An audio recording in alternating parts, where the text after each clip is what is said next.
Hello everybody, welcome back to Future Wrestling here on the Nerds of Us channel. We are into the semi-finals of our Future World Championship Tournament, and as many of the contenders have dropped, the cream has risen to the top. See, it was a nice line there, wasn't it? Good, yeah. Didn't even practice that at all. I just literally off the top of my tongue. Shut up, Kira. Speaking of... Quiet, you. First person we welcome onto the card is Kira playing Violet Storm. Obviously, we've mentioned how you've skipped all this. You're already number one contender. And now watching, interestingly, as you'll see, you'll be facing either one of four people for the title. Could be Silver Fox, could be Conor Locke, could be James Rage, or could be Ratman. I'm waiting with bated breath to find out which one. You want Ratman, just be honest. Yeah, pretty much. Yeah. I he does it. Of course. Sure. So it's one and only push. Ratman is the dark horse of this fucking competition. He might actually do it. Ratman is the Costa Rica of this tournament. No one gave him a fucking second's breath, and then suddenly, quarterfinals. How the fuck did that happen? Wow. Okay. Weird. We better change this before he actually gets over. Yeah, exactly. We can't let that happen now, can we? Get the merch out. Wait, what the fuck do we have him booked here? Oh, he's trying to get over. That's why. Can't have that. Nope. Chop. Banhammer.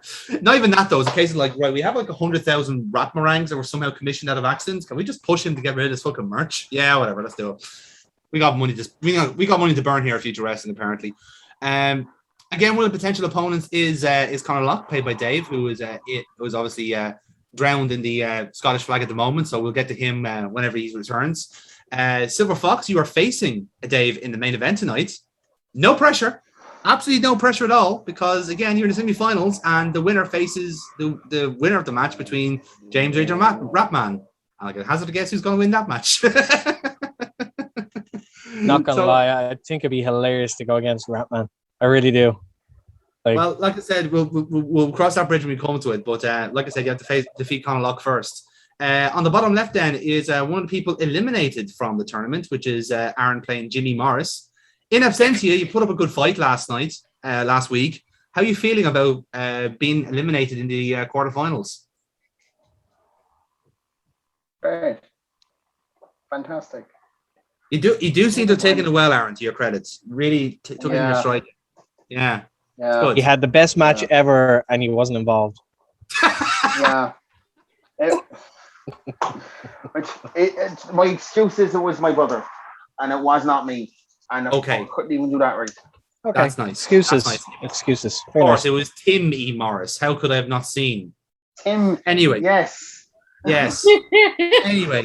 So, last but not least, then, is Amy playing Casey Colt, another person eliminated from the match in what was perhaps the best match we've had in the RPG, to be honest, for a long time, against James Rage. Went right down to the wire, and a dot of a dice in the difference. It's quite something. I'm quite bitter over it. Yes, you are. And that will become apparent very soon on this RPG. But we're going to get stuck in, lads. So we're going to do our intro. Mike Dublin welcomes us to the show as ever with his broadcast colleague. Folks, welcome back to Future Wrestling here on the VCR network. You're joining us here at the semi-final stage of the Future World Championship Tournament. 4 contenders remain, and certainly the cream has risen to the top in this regard. But we have lost a lot of big hitters in this competition so far. Only 4 people remain, and as my broadcast colleague is going to say here now, he's going to run down the 4 contenders that we have for tonight's show. Bill, you're supposed to Bill.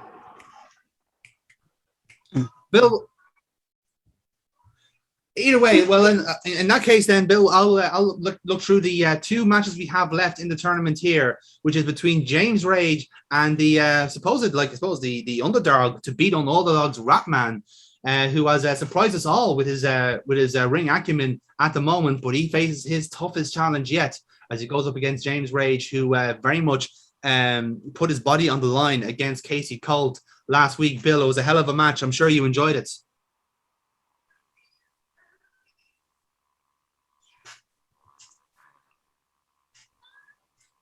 no swans.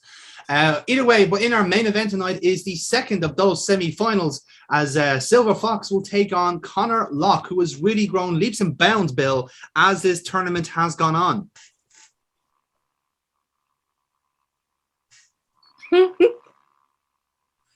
I'm sure you'll agree, Bill, that Conor Locke is perhaps one of the dark horses in this tournament, and Silver Fox has a lot to prove as well with the supposed mind games that's been going on between himself and Rob Midas. Nevertheless, we are going to have quite a lot of action on this card tonight, and we're going to start off with singles competition. Let's join us down to the ring. We move on to the bell rings for our opening contest. Ladies and gentlemen, this opening contest is scheduled for one fall. One fall. Oh, well, that is the music of Rob Midas, who obviously, in case goes indeed, they are going to be starting off tonight's action, but it's fair to say herself and Rob Midas will not be happy about what's transpired last week on Future Wrestling, a hellacious contest between herself and James Rage. And James Rage reigning supreme. We're seeing replays of the match now, Bill. Quite a titanic encounter, one of the best matches we've seen here. I'm sure you'll agree on that point. Absolutely, Bill. I couldn't say it better myself, but nevertheless, we'll see now what Rob Midas has to say as he's grabbed the microphone here from the ring announcer.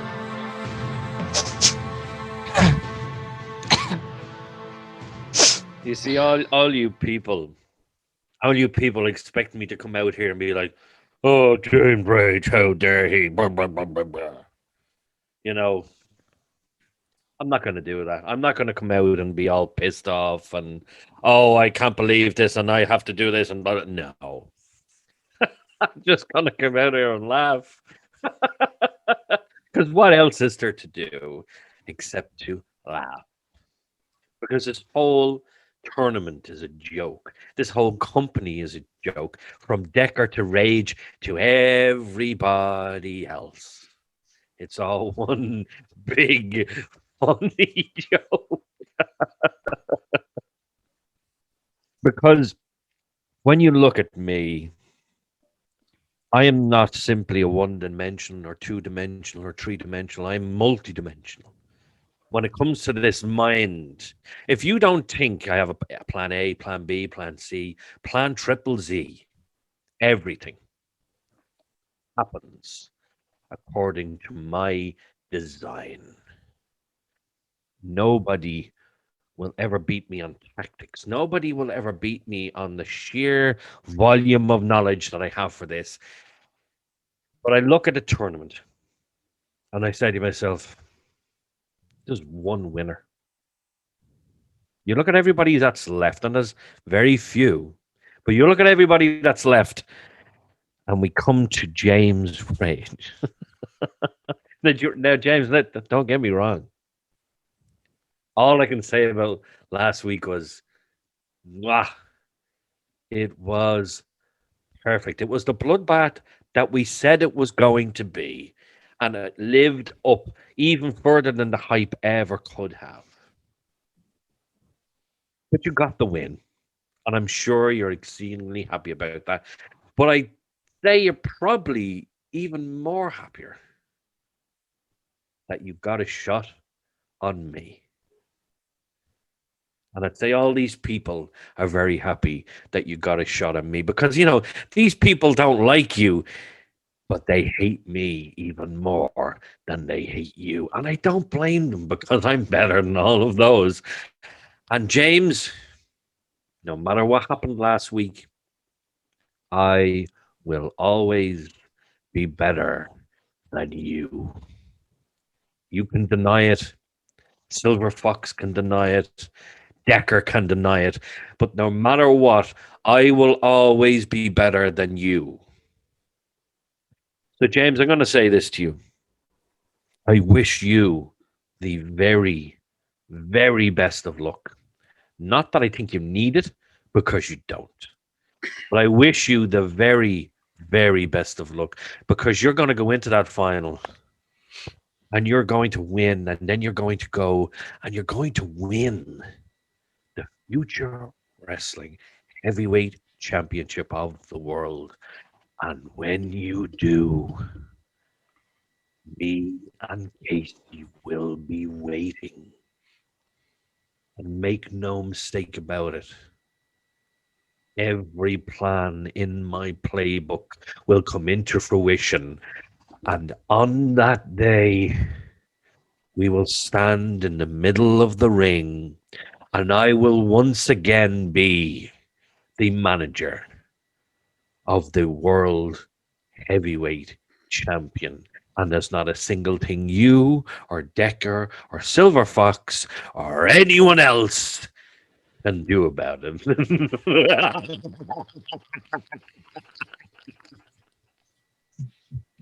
Beautiful stuff as ever. So before we get into our entrances, and Mr. Midas, can you please give us a roll on that? I'm giving you a +2 on that promo, so this roll will go very well for you. Right, hold on. Oh, it's a 9. It's a 9, which will gives you an audience. Nicely done, Mr. Midas. Happy days. So we move on then to our entrances. Introducing to the ring first, weighing in at 192 pounds from Tombstone, USA, being represented by Rob Midas, Casey Colt. No bullshitting, all business, straight down to that ring, still seeding over ref stoppage from last week. Very much so, and the commentator picking up on that point. Well, there's no pomp and circumstance here tonight when it comes to Casey Colt. Rob Midas very much setting out the stall here with what he said earlier on. Casey Colt reciprocating that right down to the ring, already waiting for her opponent. I think it's fair to say her opponent, Bill, is not going to have a good time tonight.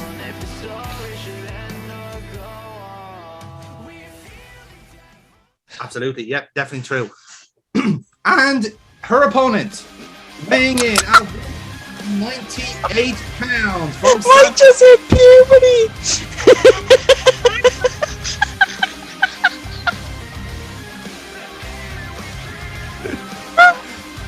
Go down, Michael. Somebody pinched his balls or took a fucking pube out of him. I don't know which one it was. Oh my Jesus.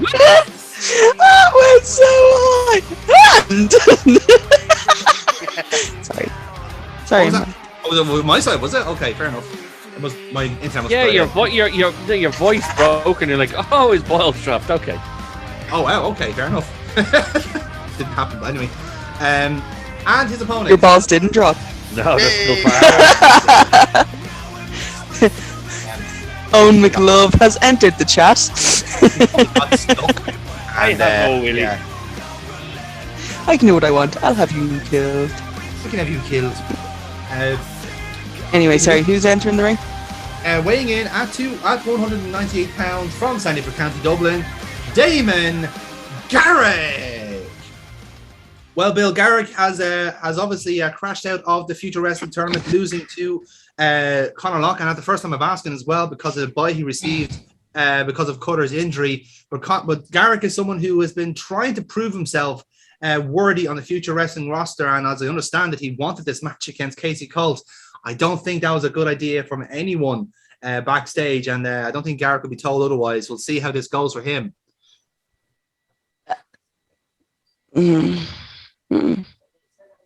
Yes, absolutely. So in that case, then the belt Garrick's gonna obviously come in with a hot head, and Casey doesn't need to be told how hot she is at the moment. So it's gonna be a 7-spot match. We're not gonna be missing anything. So I will roll for Garrick. Balls are fucking cooler than how hot Ireland is right now. I was talking in more like a temperamental sense, but yeah, fair enough. I can see where you got that impression. So Garrick, I'll roll for Garrick. So Amy, do the honors. Let's get the show on the road. An 8, Garrick rolled a 9. So I'm going to start off as Garrick. So Garrick is not going to waste any time at all. Once the bell rings, he's going to start writing down elbows into Casey Colt like that. Standing elbows. So it's going to be a real roll for Garrick. Let's see how that goes. It is a +1 on that, so it is a 5. So he's going to try some elbows, but Casey Colt is going to resist them. So Amy, how would you like to take control from here? So what she's going to do is she's just going to sidestep his elbows. She's literally like just that. going to sidestep. She's watching him. He's like coming at her real hot, getting ready to go for it. She just sidesteps out of the way, looks at Midas, rolls her eyes out of the entire situation, and closed fist punches him square in the face. Ooh, right. That is that's a real roll. So +1 on that, Casey. And that's a 9. So yeah, so real shot successful. Garrick definitely buckled from that one, and we move on to our next spot. Oh, me again. Although this time I actually rolled a 9. Yeah, and I got a 5 there, so it's yours, Casey. So go for it. So what she is going to do on this one, then she looks to Midas. Midas just gives a little head nod. The situation: grip Garrick by his newly grown back hair and knee straight to the nose again. So I'm just hitting him with the reel. Ooh, right then. So yeah, so that's a +1 again, Casey. And that's an 11. Ooh, you were very close to put the mark on him. I suppose you could have, in fairness, since you hit him on the nose. At this point, yeah, I would imagine, I'd imagine his nose has a little bit of tiny spotlets of blood. I'd say he's spotting at this point. Yeah, no, I believe I go along with that. So with that, then we move on to our next spot. Then, so Garrick is reading here at this point. So I would imagine. Oh, sorry. Yeah, so it was 7 to beat. Shite. 9. 9. So yeah, you're in control anyway. So continue on.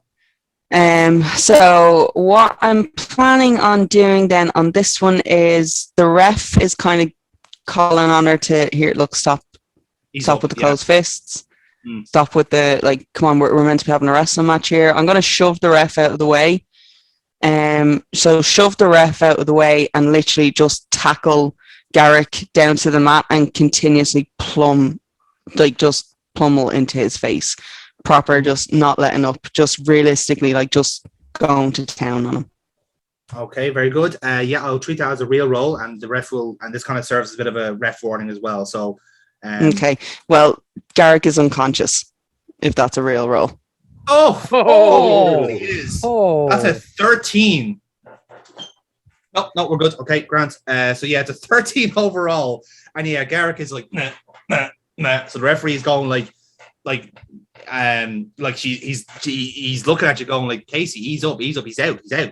And so I'm still going for it though. It's going to be a point where I'm still punching that to the extent where the ref has to look to Rob as if to say, call off your fucking dog. She's not stopping.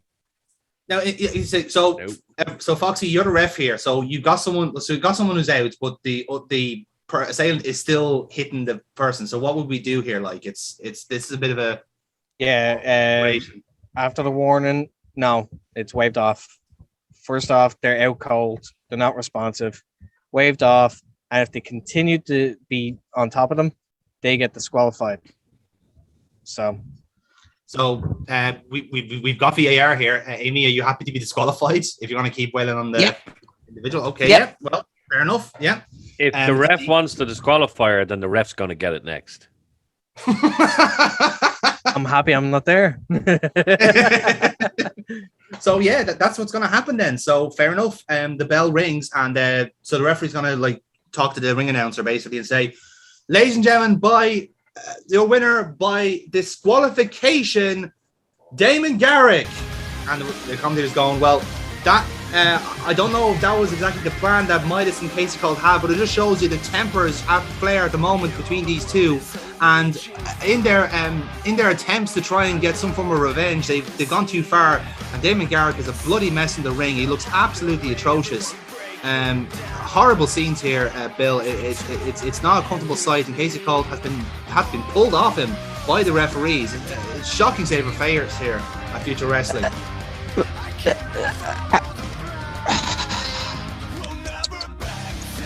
Either way, Bill, and obviously even I don't know what Midas has to even thinks about the situation, but he must have something to think about this, because this is absolutely shameful stuff here from Casey Colt.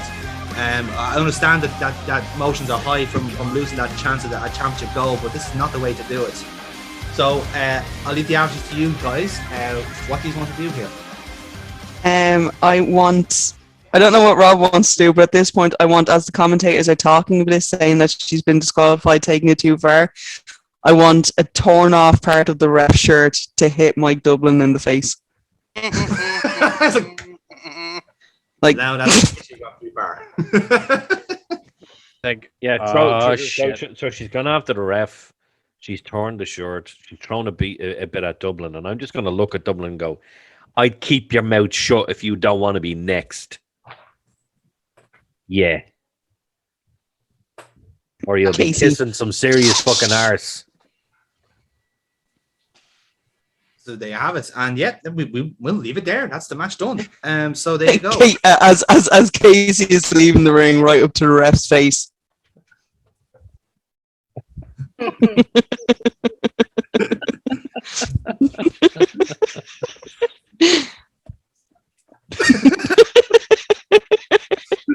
so yeah, we leave that there, and we cut the commercial on that. So when we come back to commercial, obviously the commentators trying to recover the situation here, going, well, folks, obviously it was a extended break over what happened here in the ring. Damon Garrick has been tended to by our medical professionals here backstage, and Casey Cole has been disqualified from that match. And it's fair to say, Bill, the loss was not taken well in the Midas camp, and it's fair to say they are going to be watching the semi-finals with great attention to see who wins out, because you could bet in line they feel they are first in line for whoever wins that tournament overall.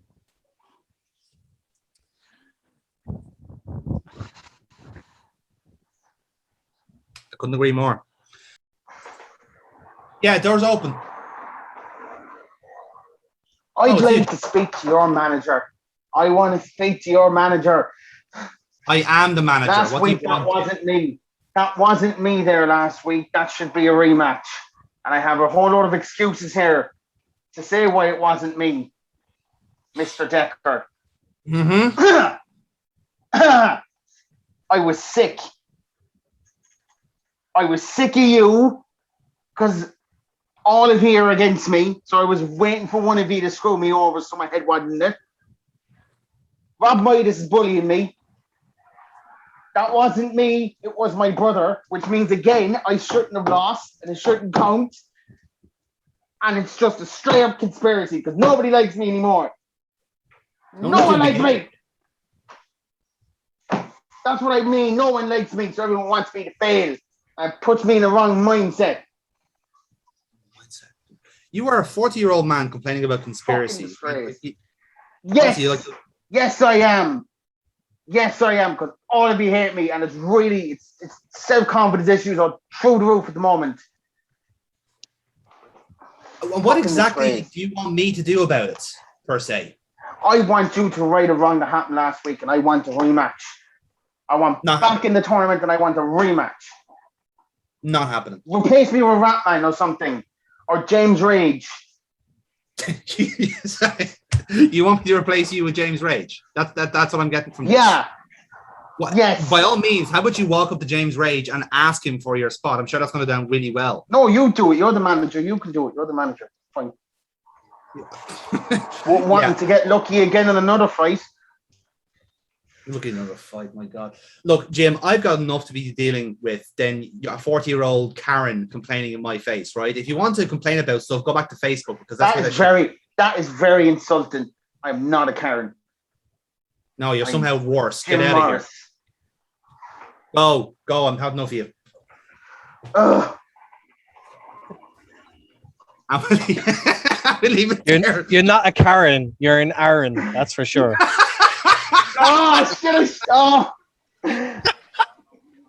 You've missed out on that opportunity. I did. That was good. Oh, wow. Oh, man, that was good. You fucking set it up and all. No, I did, yeah. Fuck. Yeah. Oh, man, that was good.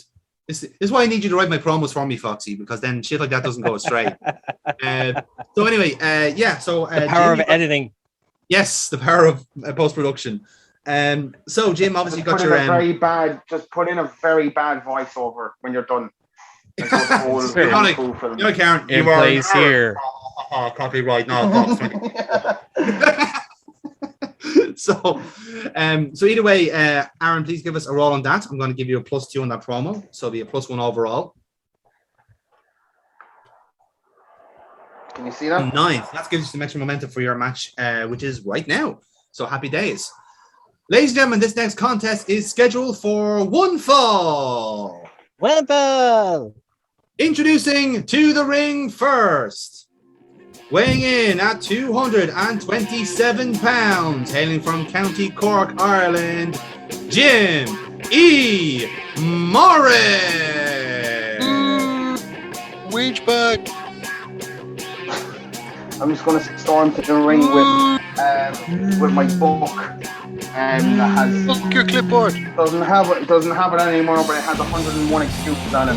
101 excuses even. Your black book of excuses. One of the crowd throws him a tinfoil hat.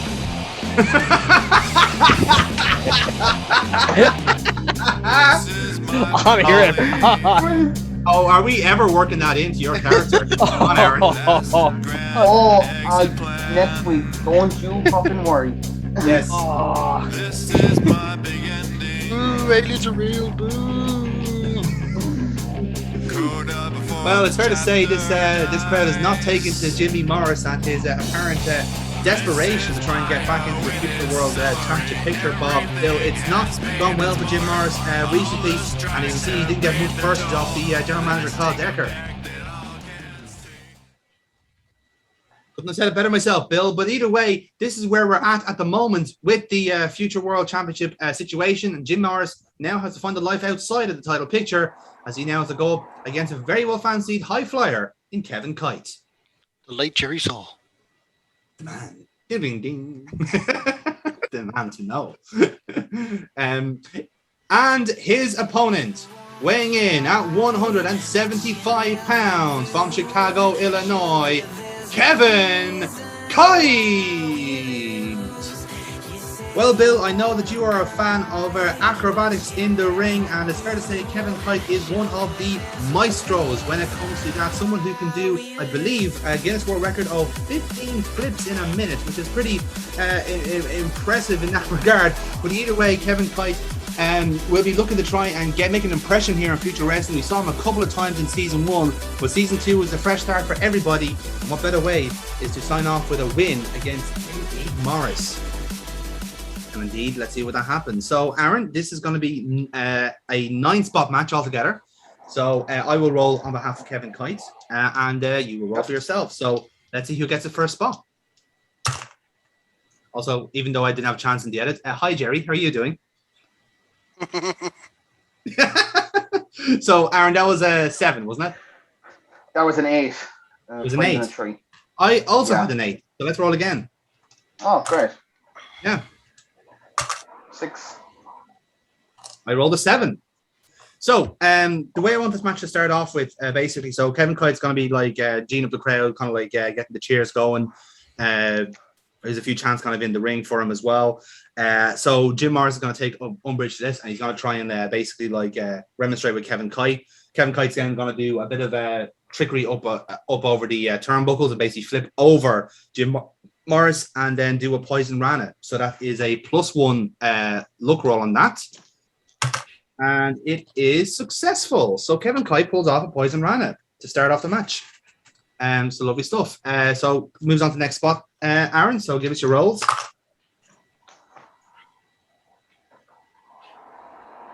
10 beats my 9. So Aaron, it's yours. Nice. I'll start arguing with the ref that he's not allowed to do that. It's supposed to be a wrestling match, not a gymnastics match. And I let him run towards me, but I slap him past me. He goes off the ropes, and I hit him with a really stiff clothesline. And I go for a pin. We'll go for a pin from that. Okay, so treat it as a work roll, Jim, +1, and then we'll see how the pin works from that. That's an 8. It's a 7. Okay, so it's fairly manageable in that, or 9 rather. So it's fairly manageable. Let's see if Kevin Kite can kick out. 1, 2, 3. 3. No, sorry, Jesus. What am I talking about? Yeah, he kicks out that. Sorry, I was literally like left hand, right hand. What the fuck? He kicks out. Kicks out. Jonathan. The bunch. I'm sorry. No, he does kick out. I'm sorry.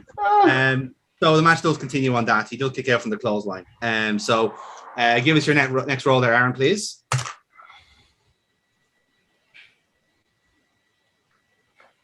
An 8. That beats my 5. So you still take control. No, of the match. it's a 4 and I had a 5. 5. It's a 9. Yeah, it's a 9. I had a 5 anyway. So it's all. I pick him up and I will hit him with a snap suplex. Mm-hmm. Snap and suplex. then pick him back up and hit him with another snap suplex, and then again go for the pin. Okay, so you're gonna go for 2. Yeah, that'll be a work roll then. For that +1. 6. 7. Oh, we got away with that then. So yeah, okay. So the +1 helps you out there. So again, going for another pin here, and it's 1, 2, kick out by Kevin Kite. So he's still in the match. So we move on to the next spot. Right. So what was your role there, Aaron? Just to see. Oh, that was a 6. Oh yeah, shit. Okay, that was an 8. An 8. Okay, so that beats my 7. So the spot's yours. I will get up and grab him by the ankle and slam his knee down to the mat, kind of like Triple H. And Okay. I'll do that 1 or 2 more. I'll do that like 2 more Couple of times, yeah. really quick. Yeah. Okay, so you're kind of working over a limb here. Yeah. Okay, so we'll treat that as a real roll then. That's -1. So let's see if you can pull that off. Oh, I did. Oh. Doing all. Nice one. So that's a 10 altogether. So you're working over the knee successfully. And nicely done. So move on to the next spot then. I will get him over to the rope, hook his leg over the rope, and just start like wrenching it. Does that make sense? So like he's lying on his stomach and his leg is hooked around the rope, and I'll start wrenching it like a Boston crab type thing. Okay. Painful. Right. So I rolled a 5 there. So if you can beat a 5, we'll go with that spot then. A 4. Oh, hard luck. Okay. I still kind of want to work that in a little bit. So what I will do is I will allow you to try and work over the knee again. So I want you to kind of go with the ropes a little bit, and the referee is going to basically kind of stop you doing that. You're going to complain to the referee a little bit more, and then that's going to give Kevin Kite a chance to reverse, to basically recover. And basically when you basically go back to try and attack Kevin Kite, he's going to springboard over the ropes behind you. So kind of similar spot to what he did earlier on. But instead, he's going to hit a German suplex afterwards. So that's a +1 roll to him. +1 roll makes it a critical German suplex. Dear. So he's going for the highest possible angle. He gets it absolutely flush. And we get the replays of it. So it goes right on Jim Morris's neck. Nicely done there. And if that's not a fucking equalizer to a match, I don't know what is. So lovely stuff there from the high flyer. And we roll for our next spot then. So Aaron, give us your roll. 2. Oh, Jesus. Oh, Snake no, eyes.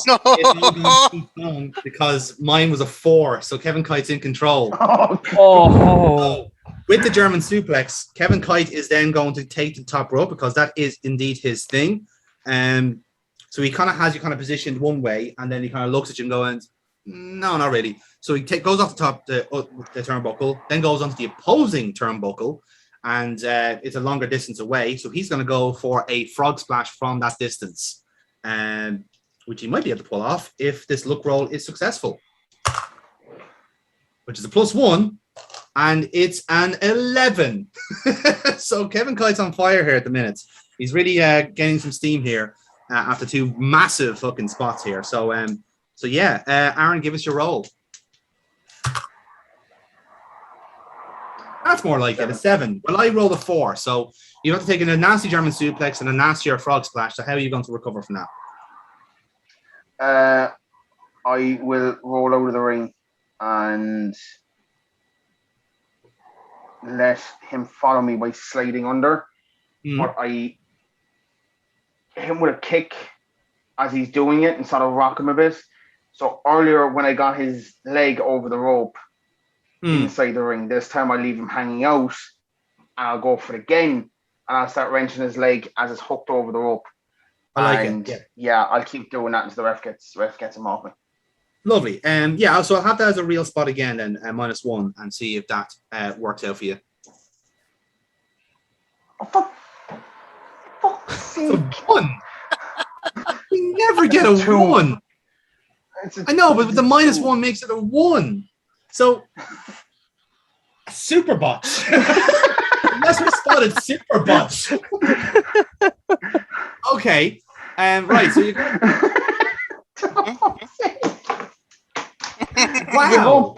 I give fucking up. On God's green earth. Right, okay. So again, you could work it that I go for the super kick and he does slide out, but I completely miss it and like fucking slap my knee off the side of the ring. I think that's a good way of doing it. Part of the ring, as everyone knows. It is. I think that's a good way of doing it then, because like I say, that releases him from it then, and while you're selling the knee, then he's going to run the ropes and go for a good old fashioned top base. So that'd be a +1 roll on that. And shockingly enough, actually, Kevin Kite is going to miss it. So as you're selling the knee, he goes to the tope, you sidestep, and he crashes and burns. So both guys are feeling sore at the minute as we move on to our penultimate spot. So Aaron, give us your roll. This is a fucking snake, guys. I'm quitting. I will rage quit. That's not 7. It's a 7. Kevin Kite also rolled a 7. So we go again. Oh, Here comes the snake eyes. Fucking 3. Oh my god, I was so close. You were so close to it. And Kevin Kite himself ran a 10. So he will take advantage from that. So I think what I'd like you to do here is Jim Morris is going to obviously be selling the knee, saying the sword. After a couple of seconds, he'll fucking live in the gimmick. Yeah. So he'll roll in and he'll roll Kevin Kite back into the ring, and I think he's going to start motioning. He's going to look like he's going to try into the brass ring, but as he's doing it, basically Kevin Kite's going to roll out of it, and he's going to roll out of it, and he's going to go for a side roll up. He's going to go for a side roll up on that. So. Kind of like, as what we call on the Shut Your Mouth playthrough as the prostate exam. He's going to go for that roll up in particular. So it's a work roll +1, and it's a 6 altogether. So I'd say he'll go for it, and Aaron, any roll will do for the kick out. So 10, perfect. 10. So that's a 1, 2 kick out. Well before that, so nicely done. And we move on to our final spot before the finish. So Aaron, please give us your roll. I'll say it again. If I get a fucking snake eyes, rage quitting. Oh, it's 10 again. Oh. 10 is good, but it's not an 11. So Jim Morris will Jim Morris will this has worked out perfectly. So Jim Morris has kicked out of the side roll up, but what's going to happen is Morris is going to basically lose track of Kevin Kite. He's run the ropes, and then as Jim Morris kind of turns around, Kevin Kite catches him into a Canadian destroyer. So like running, bam. So he'll hit that with a look roll. Can he pull it off? He can. Just about with look roll. So Canadian destroyer is effective, and this is where it gets exciting, lads, because we're into our finish because Jim Morris, you have 5 momentum. Kevin Kite also has 5 momentum. So it comes down. Shit. So finish-wise, Kevin Kite is going to go for one of his signature maneuvers. He's obviously hit the Canadian destroyer. He's going to point to Jim Morris, point to the top rope, and he's going to go for a reverse 450. That is his finisher. So that's what he's going to go for on that. Jim Morris, after being hit by a Canadian destroyer, how would you like to roll into your finish? I get up all groggy and just like completely and utterly enamored. Let him run towards me, and yes, I do.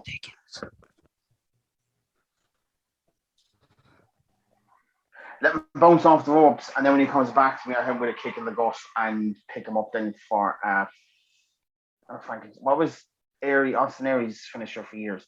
Just a brainbuster. He just held him up for a second and just drove him down. Yeah, brainbuster. Yeah, I think that's what it was. Yeah, He's robbing brainbuster, yeah. He's We'll go robbing for that, another yeah. finisher. Jesus Christ. he's starting at the top of the alphabet though, so he's working his way down until he gets to what he wants. If I lose this, I have a legitimate excuse that he put me off. So go on. So again, we're obviously going to lump in our momentum for that. I presume you're going to give it a +5 roll. Yeah. Right. So I'm going to. So it all comes down to the dice roll. Will Jim Morris lose to Kevin Kite?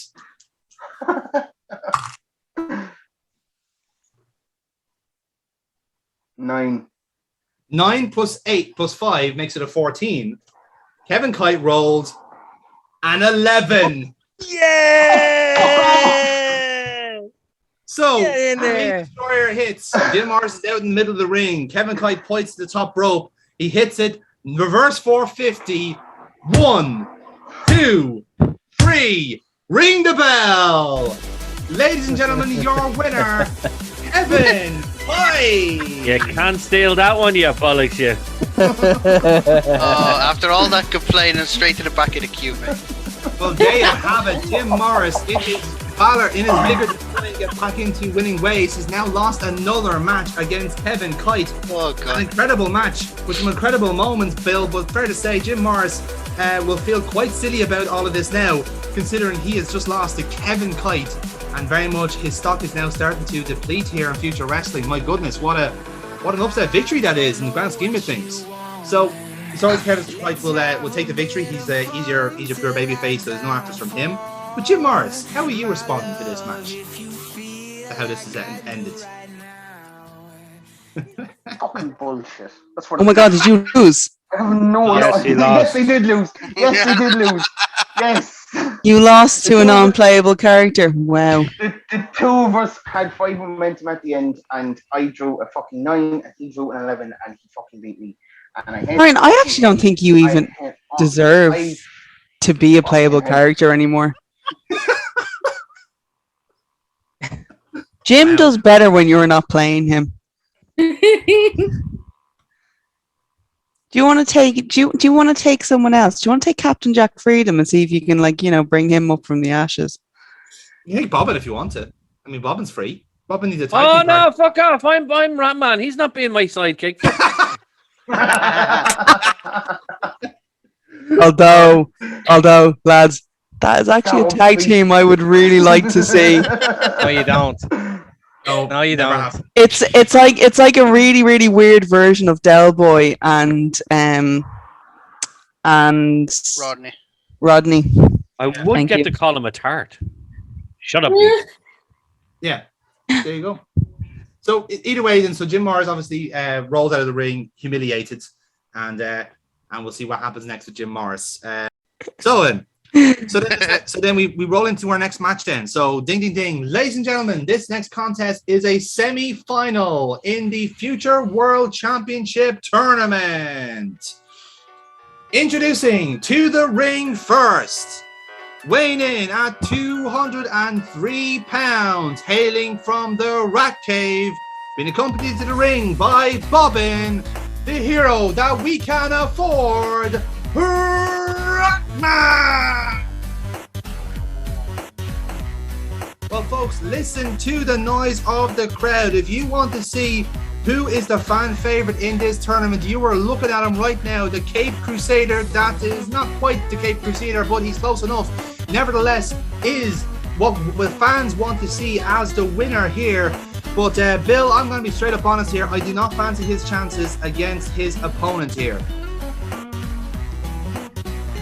I'm going to assume that you were nodding because that looked like a twitch of some kind. But either way, it is going to be quite an interesting battle for a very different battle for James Rage here against Ratman, because obviously it's not quite the same challenge as Casey Cole, but Ratman has been very deceitful, very capricious in his matches here so far in the Future Wrestling Tournament. Let's see, does he have one more trick to pull out of his bag of tricks, or will he come up short against James Rage? So, and the music cuts out from there.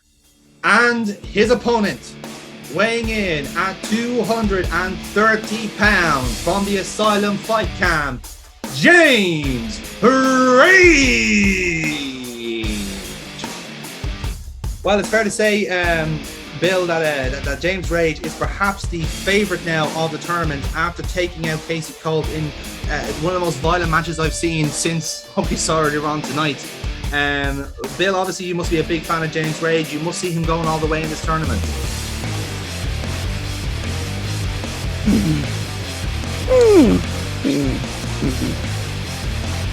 Yeah, absolutely. I couldn't agree more. So as James Rage is walking down, basically, Grafman and Bobbin are actually in the ring together. They've kind of like, Bobbin's starting to he's put up with big shoulders, realizing that, Grafman might have a chance to title gold. I'm gonna be his friend again. So when that happens, then James Rage basically goes in the ring and starts to run the ropes pretty like a bit violently and starts shadow boxing. And when that happens, Bobbin just starts like getting into a cold sweat. So there's gonna be like a bit of camera work where Ratman is like, looking, staring at like Rage, going, okay, all right, I think I can take this. Is that right, Bobbin? Bobbin? And the camera can catches him as he's slowly running back up the ramp, going,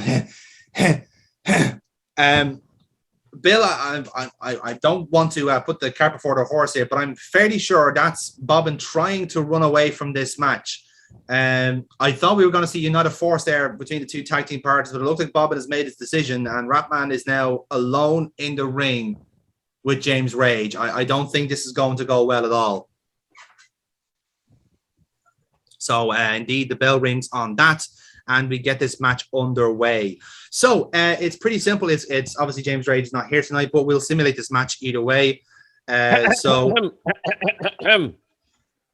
half of that match is still here. You forgot that, like Jerry is playing Ratman. No, you moonlight as Ratman. It's a critical difference.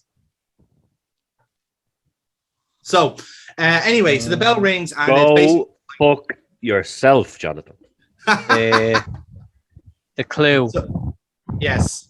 So either way, the match starts off and Ratman is trying to kind of like evade James Rage early on, and Rage obviously is not falling for it in a sense. It's continuously like cat and mouse stuff here, if you pardon the pun. But James Rage eventually does catch him in that sense, and does start like wailing it down. Now, like he doesn't feel like in any sense of danger here, so he's taking his time with Ratman here. It's just constant like back and forth between the two. Ratman not really getting much offense in. It's just James Rage like pacing himself, taking his time, enjoying it, as it were, and then maybe every now and then going for a tame pinfall and going, no, that wasn't enough. And then we'll do like a big power move to kind of countervant to kind of ramp things up a bit. Ratman will get a bit of a little bit of offense back in, a little bit of a rally to get the crowd going, get the crowd hyped, but it's not really going anywhere at this point. So James Rage keeps knocking him off at the pass. So James Rage decides, he just kind of checks his imaginary watch and goes, I think that's enough time. And then he kind of motions for the guillotine, but then the lights go out.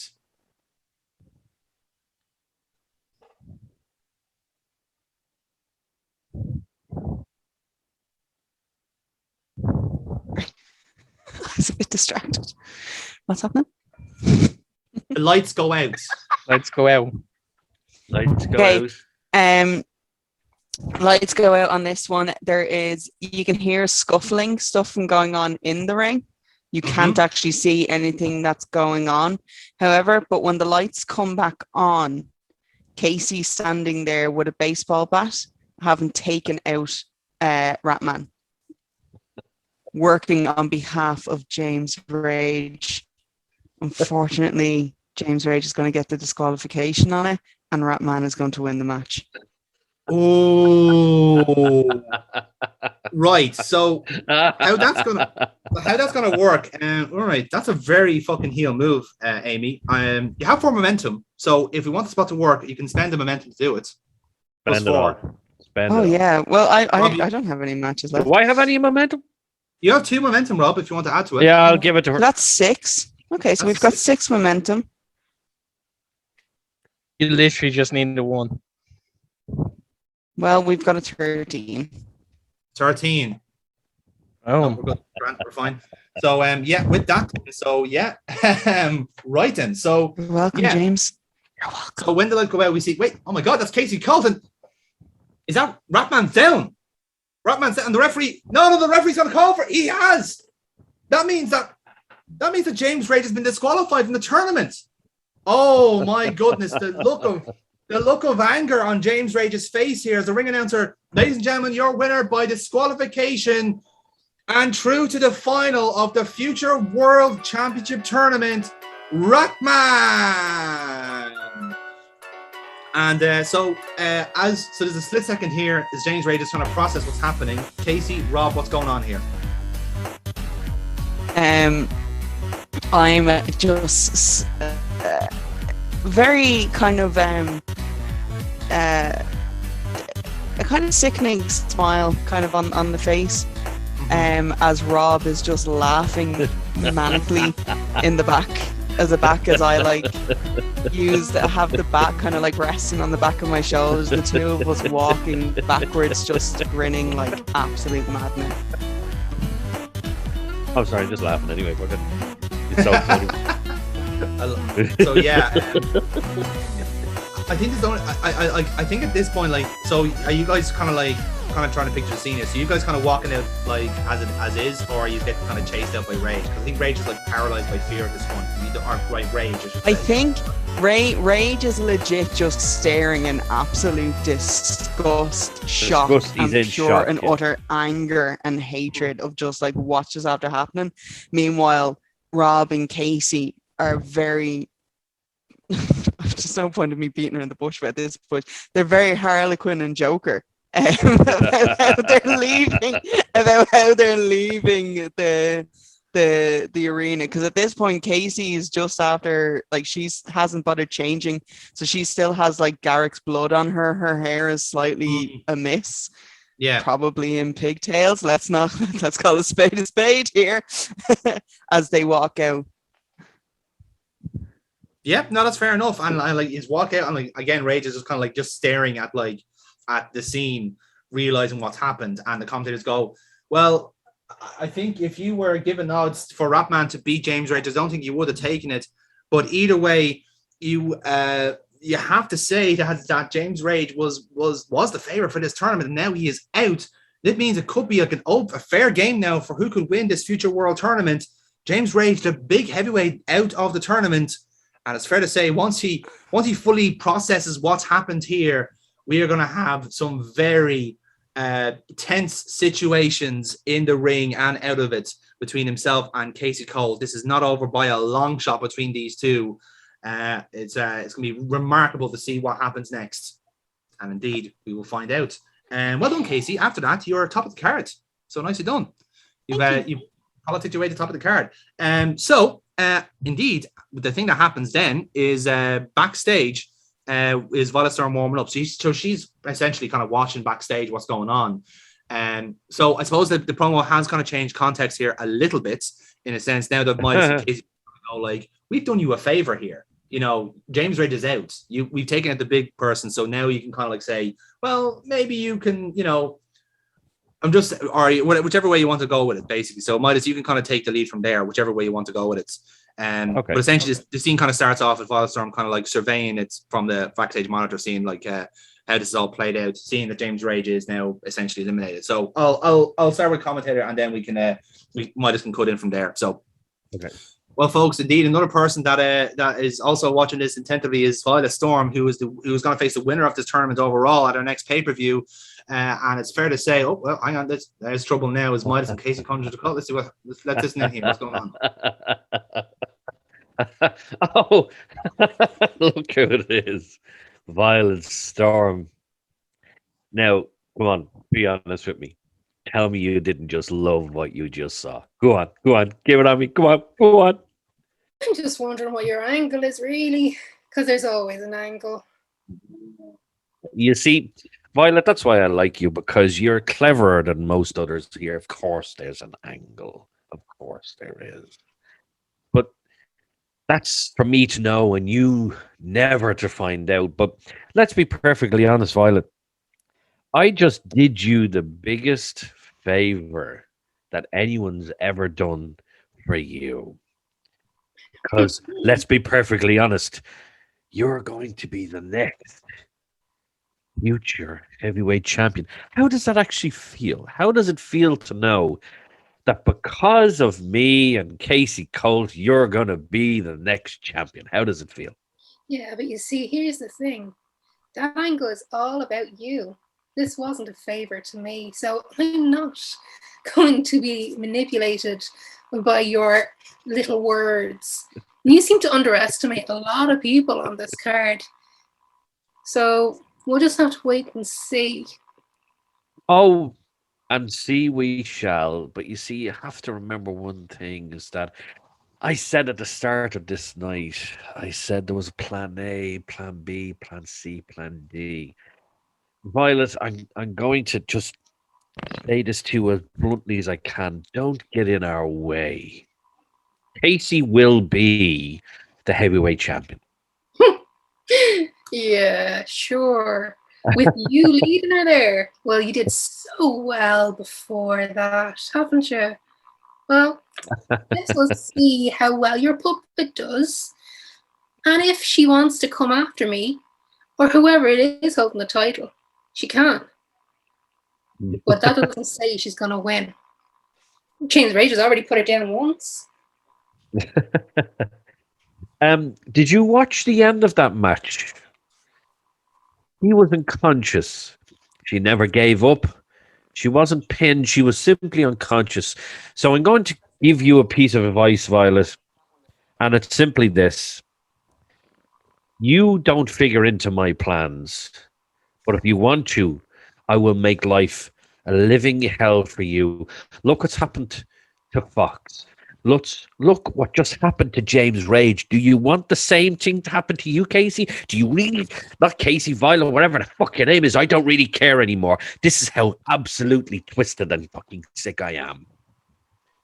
Because I don't care who I have to go through, whether it's you or James Rage or Foxy or even Decker himself. Don't care because I have plans for every single one of you. And yet I don't figure into them. Yeah, you're underestimating me yet again. But guess we'll see what happens. You know what, Violet? We certainly will. So all I'll say to you now is the very best of luck. I'll be waiting. And does Casey anything to say for this one? No. Says no, they did all the work. I don't need to do it. I don't know what the fuck is going on in my eyes. I don't know what the fuck is going on in my eyes. I'm just literally.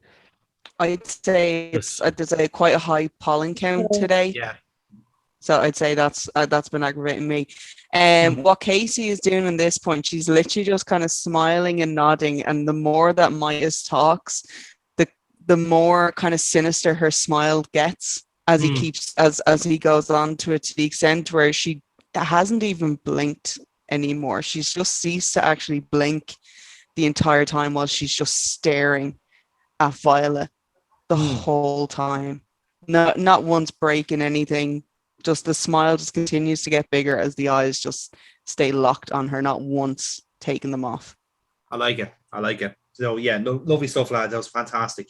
So yeah, Rob, same again. I'm giving you a +1 on that promo, and Violet, I'm doing the same. So actually, no, +2s overall. +2s overall on the promos. Ooh, +2s. Okay, I like lovely +2. stuff. Yeah, we got the storyline over, which is great. That's a 10, and that's a 10. Okay, fantastic. So so Rob, nicely done. Ironically enough, actually, you're top of the cards. So again, you're manager for Casey Cole, so it stays within the family in a sense. And Violet gets some extra momentum for her match, which is coming up right now. Ladies and gentlemen, this next contest is scheduled for one fall.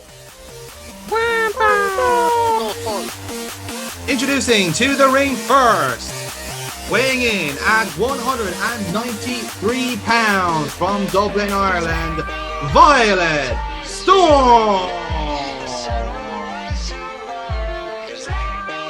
So I come through the curtain, usual happy-go-lucky kind of glad handing with the audience into the ring to wait for the opponent. You know, it kind of shows you the character of Violet Storm, because if we did not have a camera track backstage, you would not have guessed she just had a very tense encounter with Rob Midas and Katie Cole, who very much made a statement out here tonight. Bill, I think it's fair to say. But for Violet Storm, she does have to kind of get back to the winning mindset here. She had a fantastic match, a triple threat match a couple of weeks ago, and she wants to keep that form up now, and she goes up against one of the tag team champions in the Dragon Slayer, Kazero.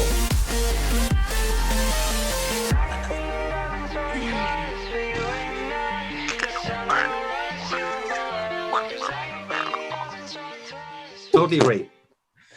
And her opponents, weighing in at 229 pounds from Kobe, Japan. He is 1/3 of the Future Wrestling Tag Team Champions, and representing the Emperors, the Dragon Slayer, Kazero.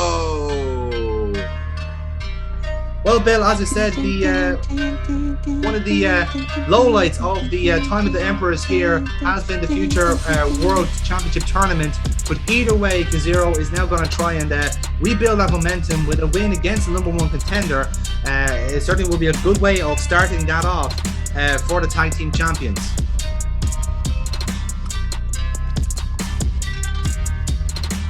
And the Kazero is he's actually on his own tonight. There's no interference tonight. It's just Kazero on his own. Very honourable fighter, as we all know. So he'll be on his own for this match. So it's a straight up one-on-one competition, and I obviously rolling on behalf of Kazero, and it's a 12-spot match altogether, Violet. So giving this one a good bit of time. So let's get the show on the roads.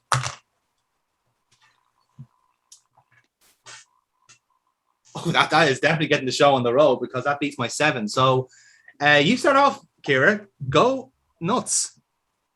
Okay. So first off, shakes hand. Like it? Very good. Seems, I don't think we've actually had just an ordinary handshake. Yeah. This actually might be the first match in the entire series where no one's getting Pearl Harbored from either behind or in front. It makes a welcome change, in fairness. Like it's like, oh, this is his booking. Yeah. The match is over. Yeah. I'm not going to. Don't want to be that unlucky. So I just gotta go for a collar and elbow into a hip toss. So we're going for a wee bit of the wrestling. So that'll be just a straight roll on that. So work roll. And it's a 7. So yeah, there you go. You the wrestling is happening. The wrestling is officially happening, ladies and gentlemen. Makes a welcome change from all the other spots we do on this match, on this show. So yeah, Kira, you're in control of the match. Let's give us our next roll for next spot. An 8, and Kazero rolls a 9. So he's enjoying the slow start of this match. So he's going to reciprocate you with the wrestling, with an international spot. So he's going to continue it on.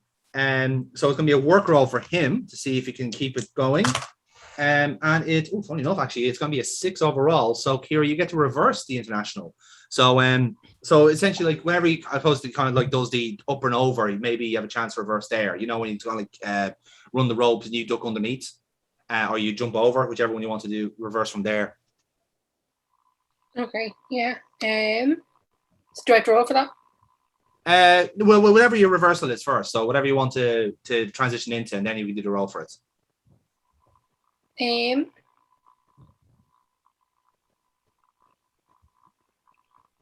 So I mean, if you run the ropes, you could just catch with scissors or something. That could work,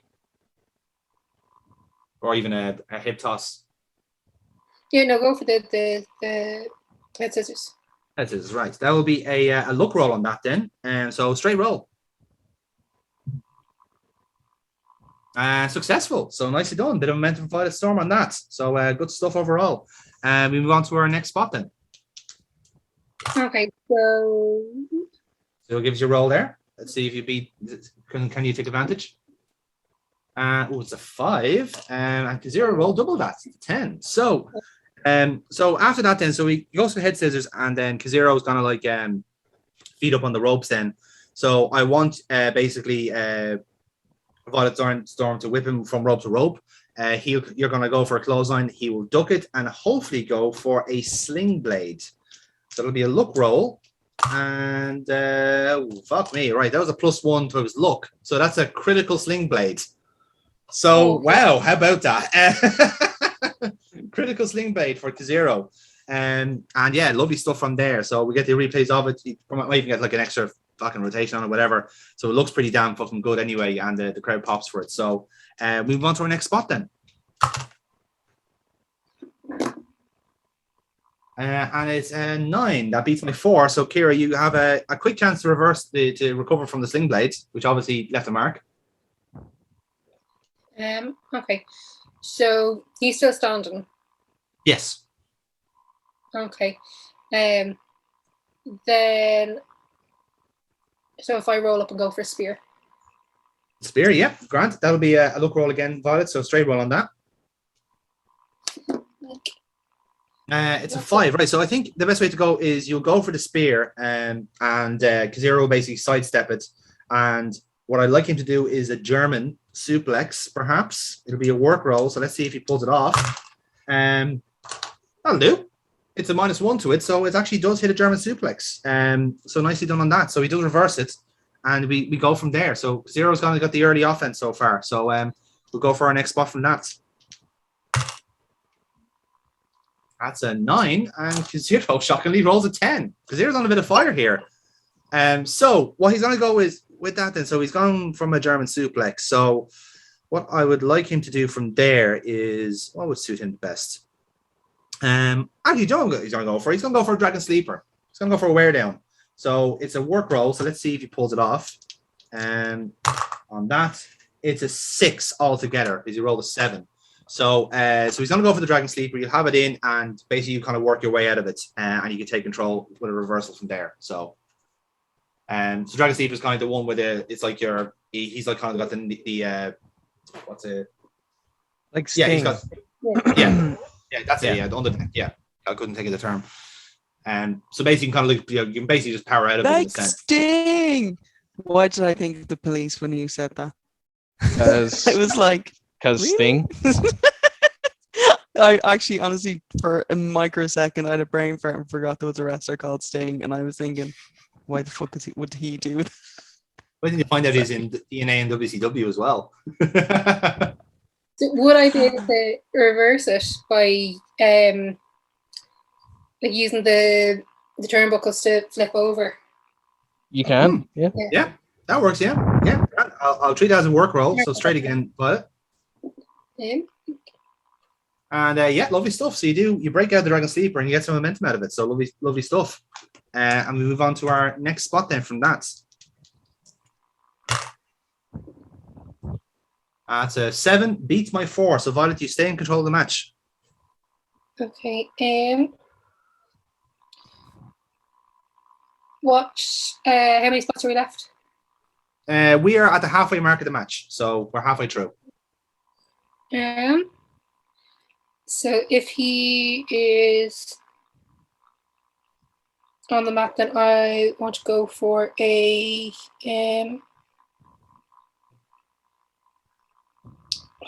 what's the word? Standing shooting star. Cross buddy. Ooh, standing shooting star. Okay, it's a risky one. It's a luck roll though, Violet. So straight roll on that. Let's see if you pull it off. You do pull it off. Nicely done. Nicely done on that. So shooting star successful, and we move on to the next spot then. So yeah, lovely stuff. So all right. Yeah. That's a 9, better than my 6. So Kira, it's all yours. Okay. You just did a standing shooting star, which is pretty damn impressive. So how do you want to follow that up? I want to put him into figure 4, see if he taps.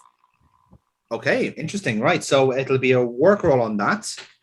So yeah, straight roll on that, Violet. Okay. A 10. Okay, it's a good roll. It's a good roll, and you're going for the tap out on it as well. So a little bit of leeway here for Kazero, but let's see if he can get out of it. And it is a 9. So he's going to take some time in the figure 4 and then eventually grab the ropes on it. But you did some damage to his legs anyway. So that's so it still served its purpose anyway. So lovely stuff. So yeah, we move on to our next spot from that. That's much better than my 3. So it's all yours, Kira. Go for it. Okay. So we both fed up, essentially. Yeah, I think you can both go. Yeah. Okay. So think. So if I get to him first and go for a lung blower, essentially. Ooh, lung blower. Yeah, good. I like that. Yeah. Look roll on that, please. Yes, lovely stuff. So lung blower successful. Plenty of momentum here now for Violet Storm. So lovely stuff on that. And we move on to our next spot then.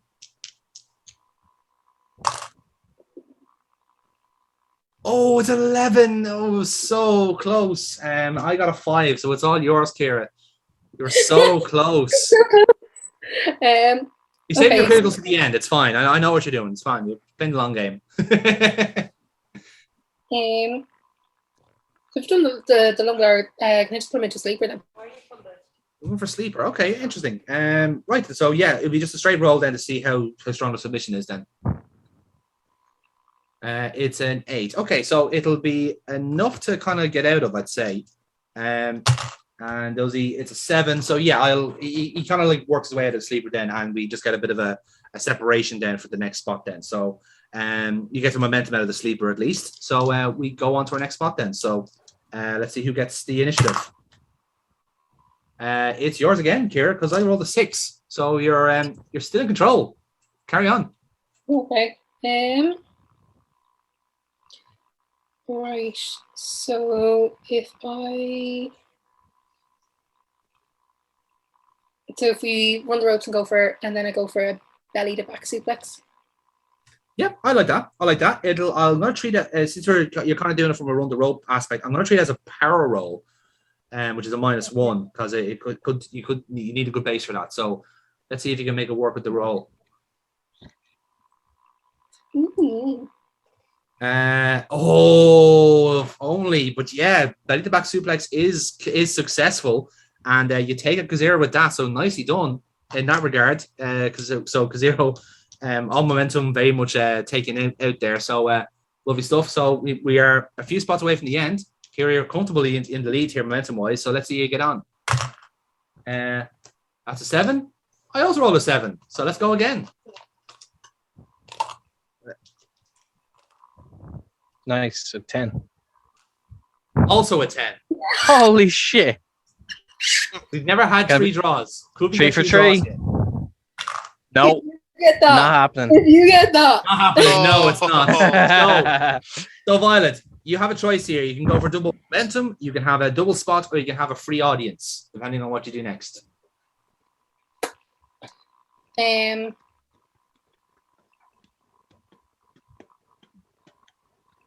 Double momentum.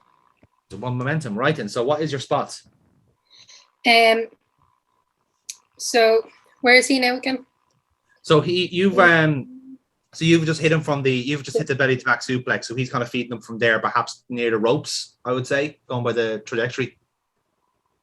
Okay.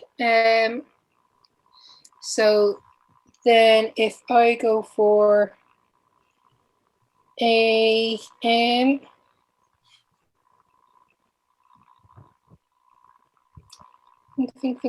think.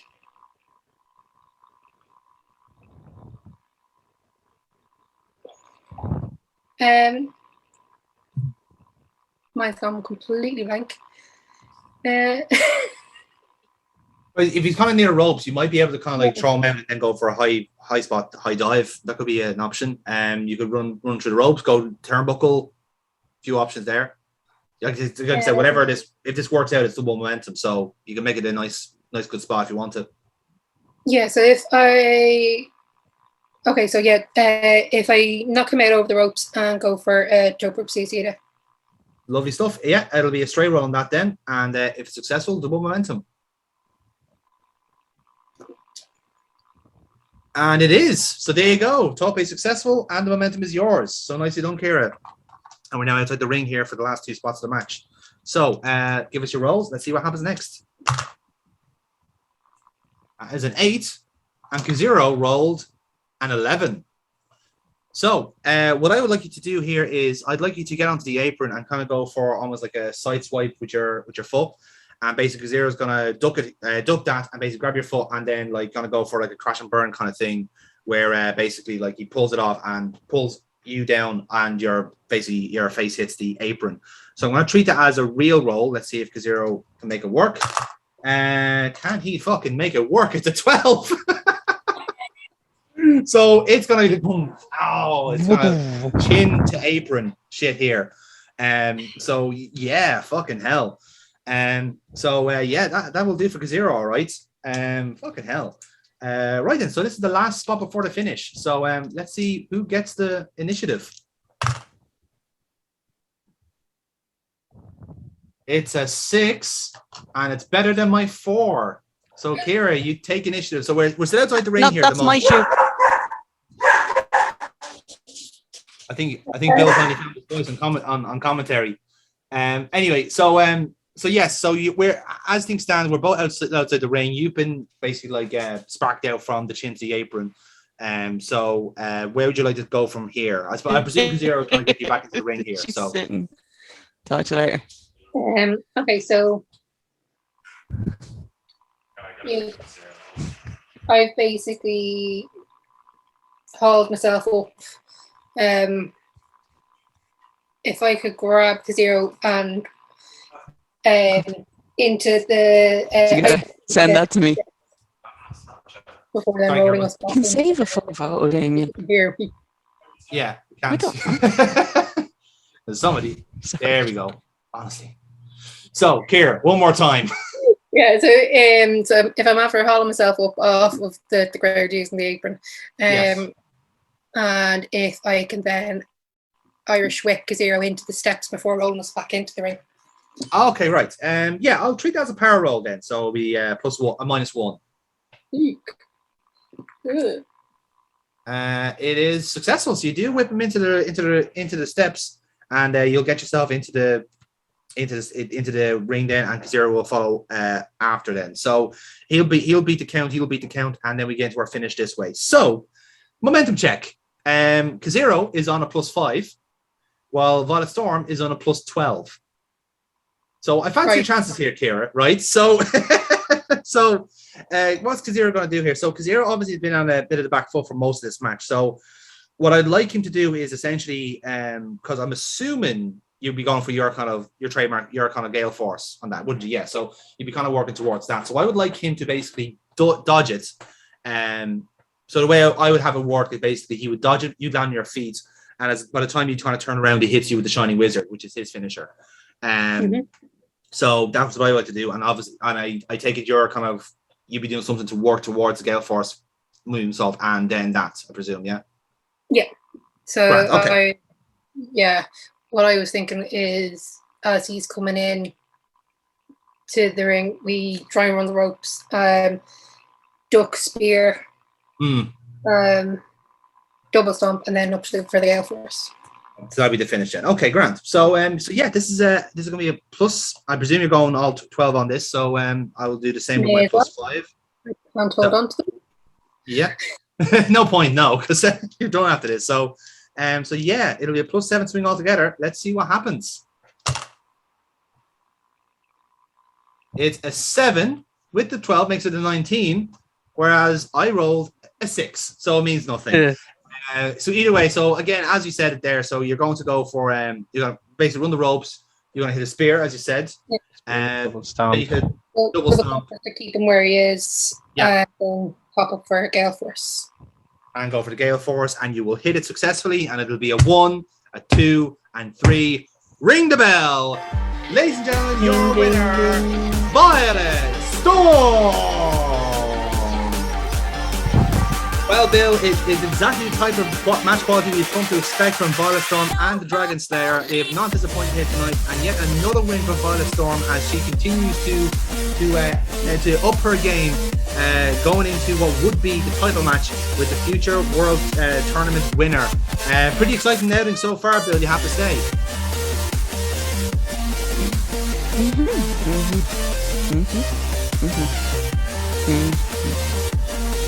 Almost certainly, yes. I couldn't agree more. So, Kieran, we'll leave the afters to you then. What's happening at the end of this match? No afters really. I'm just if he sat up, shake sand and walk away. Nice one again. Always a great show of sportsmanship there from Violet Storm on the way out to zero. Perhaps not the most liked of people here on the roster, but the man recognises a good fight when he sees it, and he certainly got that tonight from Violet Storm. But once again, another loss for the Emperors. They'll have to try and recoup some momentum at some stage. But for now, Violet Storm victorious, and we cut to commercial because up next it's going to be our main event. Was that not our main event? No. Not. Because we have our final we have our last semi-final. Holy shit! Mm-hmm. This happens slightly after the match. So this is before the Conor match, I believe, or before the Violet Storm match. Either way, it's Conor warming up backstage. Jim Morris obviously like ice around the neck, feeling pretty sorry for himself. Sees Conor backstage and senses an opportunity. To take your spot, Connor. Relax the fuck. I mean, it's not that bad. That sounded so much dirtier. Yeah. Yep. Did, in fairness. Sounded like I was going to get bummed by Jim Morris. Hate worse than death. Dear Jesus. Nobody wants that. No. Come here, listen. Nobody expected this. this. If you're going to say stuff like that, make sure I have 4 or 5 more of them. Okay? Yeah. No problem. Jesus Christ. So it's Stan Miguel. Okay. Yeah. So Jim, this is to you. Oh, fuck, what am I supposed to fucking say here? Oh, yeah, no, I have. Okay. Did you not see that out there? Fucking conspiracy against me. Always seems to be 1 second behind. It's a conspiracy. Just I used to be good at this. Now I'm losing to fucking midgets. The fuck is this shit? Connor, can I have your spot, please? Please, it'd be great. And if I lose, it'll be fine. You just get over it. Sure, you're decent. It'll be okay. It'll be fine. No. There's I'll not go a on. chance in I'll go hell, on. mate. There's no way. I tell you what. One. Have You the might finish tinfoil James hat Mason. there. No one needs to The do sweet that. tinfoil hat. Put that on and you'll have any spot you want, mate. Just close your eyes and imagine you're there. Please. Piss off. I've got a final to prepare for. Back of the I'm queue. gonna storm out then in the fucking huff. You could be in any spot you want. Did you just commentate on what you were actually doing? or did you just mean to say I'm now going to storm out of here? Or Oh yeah, that's no, that's what I meant. Yeah, no, I'm going to storm out of here. I do know can it be the other way around? Can it be you literally narrating what you decided to do? I'm going to storm out now. Like that is what a Karen would do. Yes. While also holding up a phone to Conor saying he is victimizing me. Anyway. Off you go. Return a store shirt that's too small. Shirts are too tight, Billy. So I like that little exchange. So yeah, guys, I'll give you +1s on those promos. So it'll be straight rolls for both of these lads. So see if you get some momentum. Sorry, one second. Fucking treat. Never mind, hate Jim. this game. I fucking hate this game. Trying to get some Seven. No, fuck off. I'm going out. I'm done. Right. And now we get the let's Hi, just rage quit. See you later. How See you, the fuck Jim. do I get out of the... There we go. Fucker. Jesus Christ. Like, even Dice is making him live the gimmick. And I love it. I fucking love it. Oh dear. See what happens when somebody loses to an NPC in this session. That's what happens to people. Like, hopefully that doesn't happen again. Poor bastard. Oh, anytime he's playing an NPC, can you fix it? So, like, just never show the dice, but always give just one higher to what he has. Jonathan, I will pay you.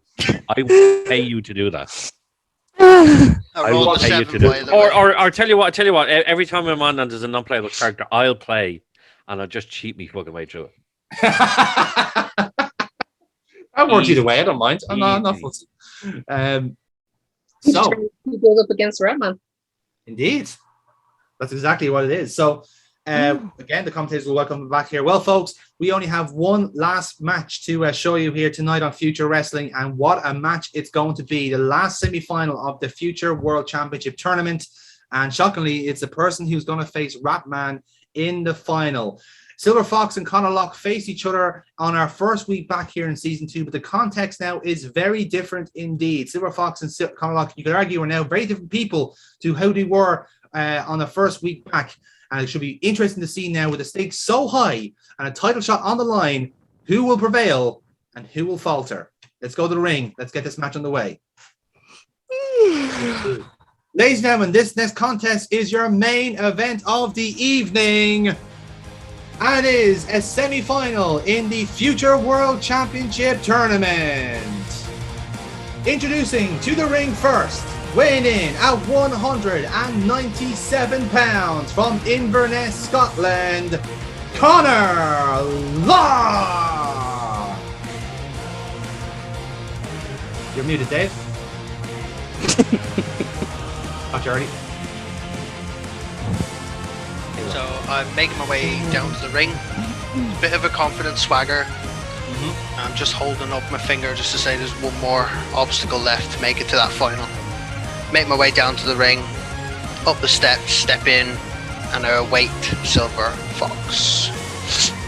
You do, and like I said, the crowd obviously kind of pumping and hawing on Conor Locke. Obviously, the characters in transition here at the moment. Some are cheering, some are booing, and it will be intriguing to see how the crowd reacts for his opponents. Indeed. Kyle from last week is losing his shit on his Twitter thread as he sings Conor Locke's praises. There for a second, which is also true. Yeah, Kyle losing his shit, drinking blue cans of Monster, white cans of Monster, mixing them both together, thinking he's making a Scotland flag. Kyle is on the time of his fucking life. I'd say he is, and his pancreas is dying a slow, painful death. You didn't see the line of coke he snorted when Ratman won. Woohoo! Boom. Anyway, and his opponent, weighing in at 185 pounds from Clondalkin County, Dublin, Silver Fox. Making my way to the ring. Yeah. I couldn't stop hearing that. I wanted to say it when Connor was saying it as well. I was like, oh my god. And you did it twice as well. Yeah, I was like, you bastard. Making my way to the ring. Acknowledging the crowd. A little bit of posing. Like, little bit like gesturing like to the crowd. Like, it's like, yeah. Going Jim Duggan on this fucking thing. It's like, yeah. Oh! Like, vaguely confident in it. Vaguely. But step in the ring, do I kind of like half go for my pose again, but like, it's like, you know what? Nah. Come on. Let's go for it. Let's do All this. business. Yes, indeed. Again, these two have had an intriguing couple of weeks here at Future Wrestling. The first week they took on each other, and Conor scored what was the biggest upset of his career. But now he's become quite a habit of picking up big wins in his young career. While Silver Fox has been needing to regain momentum and has been stop-start at the moment, success in the tournament, but has also recovered loss against Conor Locke, but also in the triple threat that Conor Locke also featured in against Violet Storm. So Silver Fox very much needs to get that consistency back if he wants to reach the final and to take on Ratman for that last coveted shot at the Future World Championship match. Let's get into this match. It's our main event. And because it's our main event, we are going to give you plenty of time, lads. It's 13 spots altogether. So guys, give us your opening rolls and best of luck. 9. Ah! Why? 12! Why? Start off. Okie dokie. Why Right the then. fuck? Fox not fucking around. What the Right then. fuck? Go for your finisher. Go for your finisher. It's a critical. You'll actually be able to pay it off. So Foxy, you have a choice if you choose to accept it of double spot, double momentum, or free audience. What would you like to start off your match? You know what? Actually, I'm gonna do double spot. Double spot. Okay. So call your first one, then call your second one, and we see how that plays out.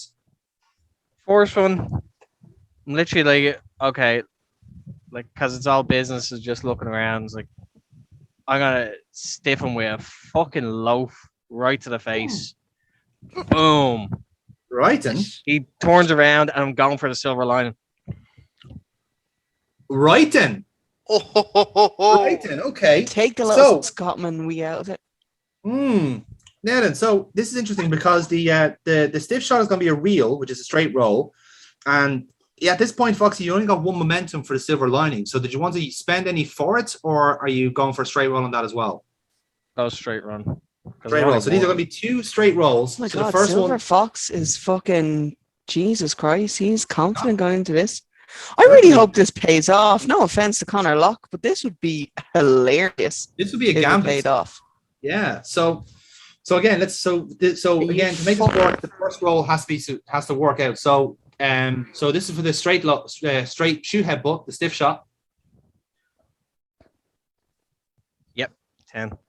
Okay, headbutt successful. Right, so we got that in the bag. Now this is for the silver lining. This is for the finisher.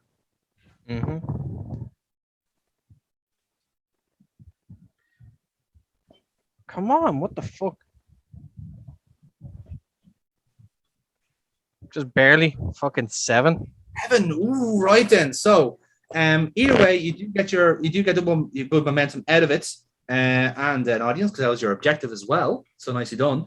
The pin then goes to Dave. So Dave, you have it's a 7. So you can easily break out of this then if Foxy is going to be going for the pin. Hold on. Holding on. 11. 1, Boom! 2, kick out by Connor Locke. In a sense, and again, the commentator is going like, "Well, Silver Fox has not wasted time here, folks. In this match, he wants to get this done Hate early." me like one of your French girls. She kicked me off the fucking couch. I had to change chairs. Brilliant. This is my time now. It's my time. Do you know what? She's legit like, it's my turn in the kitchen. You should have been gone by now. That's legit what her mindset Yeah, is. that is it, actually, yeah. You're like Joey and Chandler fighting over the chair. Only she has like the fucking claws and she literally pushes you off the couch. Yeah. I love it. Now she's watching Alien. She's quite happy there now watching Alien. For now. Until a little smaller bell pops out from her tongue.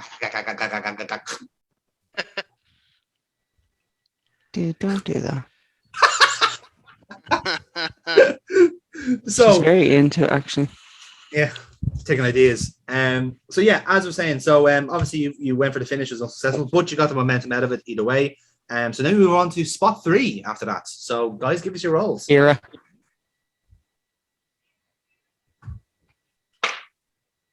Oh, for fuck's sake, lads. Right. So Connor Locke has got a critical as well. So Connor, same question to you. Do you want a double spot, double momentum, or free audience?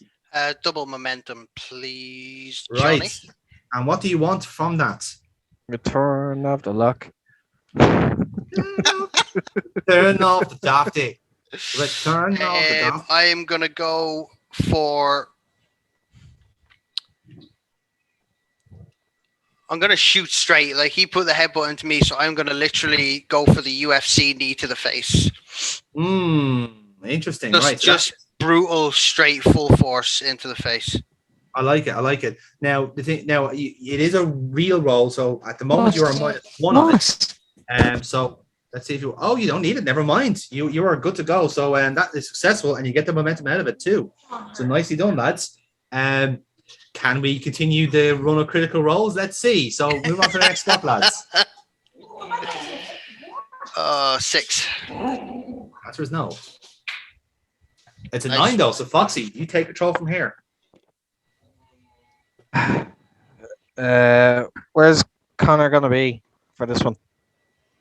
I imagine he's like kind of taking the center of the ring after knocking you back with the knee strike. I'm obviously giving you the knee to the face, so I'm kind of standing over you at this point. You know. So I'm on the ground and you're almost. Oh yeah. Standing over me. Okay. So with that, if he's standing over me, what I want to do is.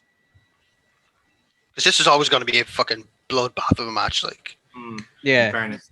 If he's standing over me, what I want to do is I want to actually swing my legs through and hook him for a heel hook.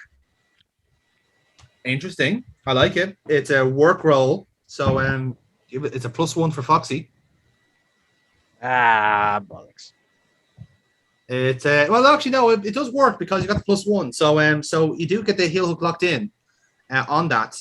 So it depends on which way. So we going for a wear down or submission on that, Foxy? Wear down. Wear down. Okay, right. So like I said, you get the momentum out of it either way, and then we move on to our next spot from there. So guys, give us your rolls then. Let's see who wins out from here.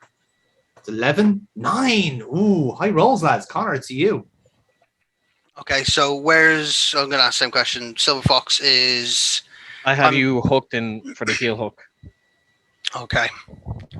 I am going to reverse it, bring him up into a standing position, and just go for an elevated DDT, spike him straight into the mat. Oof. Right then. Yeah, I like it. So I'm going to treat it as a work roll because you have worked your way out of that spot then. So give us your +1 on that. With that 7 makes it an 8. So successful in that, and you do spike him with a DDT. Lovely stuff, lads. Give us your rolls again then. Oh, good doggy. 9, 7. Right, Connor, it's all yours. So I've spiked him into the mat with a DDT, so he's kind of laying at an angle. So I'm going to go up to the top rope and go for the flying leg drop. Flying leg drop, right then. So that's a luck roll for you, Connor. That is a -1. It's a 9. It's an 8. You hit the leg drop. Nicely done. It's leg drop successful. So give us your rolls on that, lads. Next spot. 7. Right, roll again, lads. These are all 7s. 8. 9. Foxy takes control from there. So you just been hit with a leg drop. What do you want to do next? Leg drop. So just before he goes for the a pin or whatever, I'm going to roll toward the apron. So to get out of the way. And so I'm not feeding to the outside just yet, but I am on the apron. You can come toward me and I'll probably go for boom. I'll try go for I'll go for a shoulder block, like from the apron. Like yeah, as a set. Oh, like a flying shoulder barge. No. I'm thinking like as you're coming toward me, I'm gonna like just come in, shoulder block. All right, go. It's the setup. So setup thing, right? So because it's a setup, then I will treat it as a bit of a straight roll, then just to see if you can make the setup work. Okay. Yes, I can.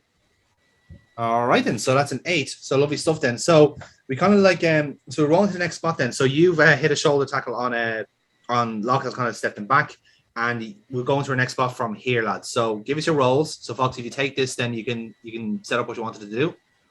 8. Oh, Locke gets the 10. Right. So hard luck, Foxy.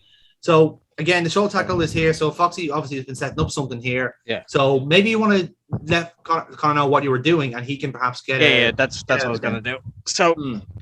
hit the shoulder block. So what I'm gonna do is I'm gonna slingshot over him, Mhm. hit the rope, come back. He can fucking clock me with whatever he wants to do.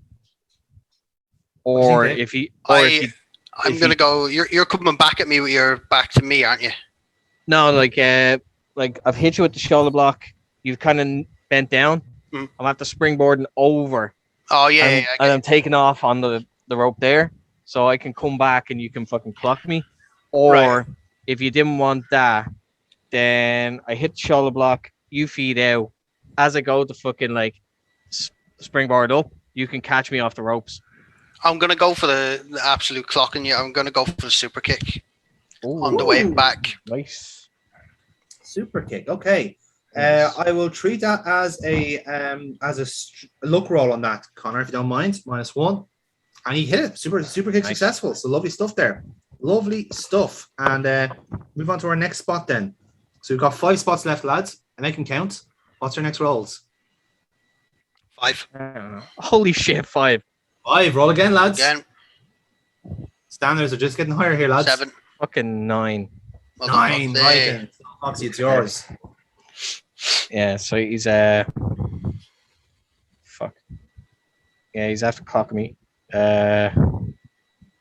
Good kip up. Yeah, super kick, clock me.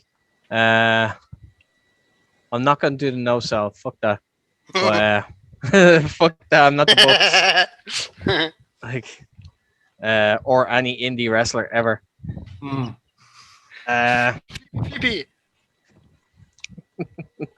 So, super kick. Instead of me bumping for the super kick, what I'll do is super kick. I feed to a corner. As he comes in, I'm gonna spring off the middle rope in the corner backwards and go into a poison rana. Oh, poison rana. Right then. So it's luck roll, Foxy, and currently your luck is -1. So Yes. yeah, let's see how this goes. Oh no! It was critical, wasn't it? Was it Snake Eyes? No! It was critical. Oh. Oh, that's a pity. That's a pity. Listen to how sincere he sounds when he says that. Oh, what a pittance. What a pittance. What a pittance. So yeah, with that then, but listen, it's not an empty journey. You get the momentum out of it, and I have to say, lad, at the moment the momentum is very even. So let's see how this goes. The last few spots of the match. Oh, thank So God. I have a... give us your rolls, lads. After a lovely poison runner from Foxy, Oh! it's a 12. Oh!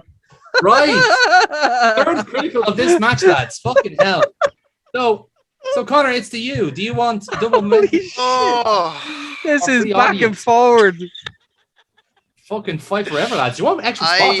I don't give a shit. Like, I am going for double momentum. okay. So what would you like then? What would you like to do Right. with this? So Hit with a what, poison Foxy, you've put me in a poison round, so I'm flat out on my back. I take it No, you'd be on your face.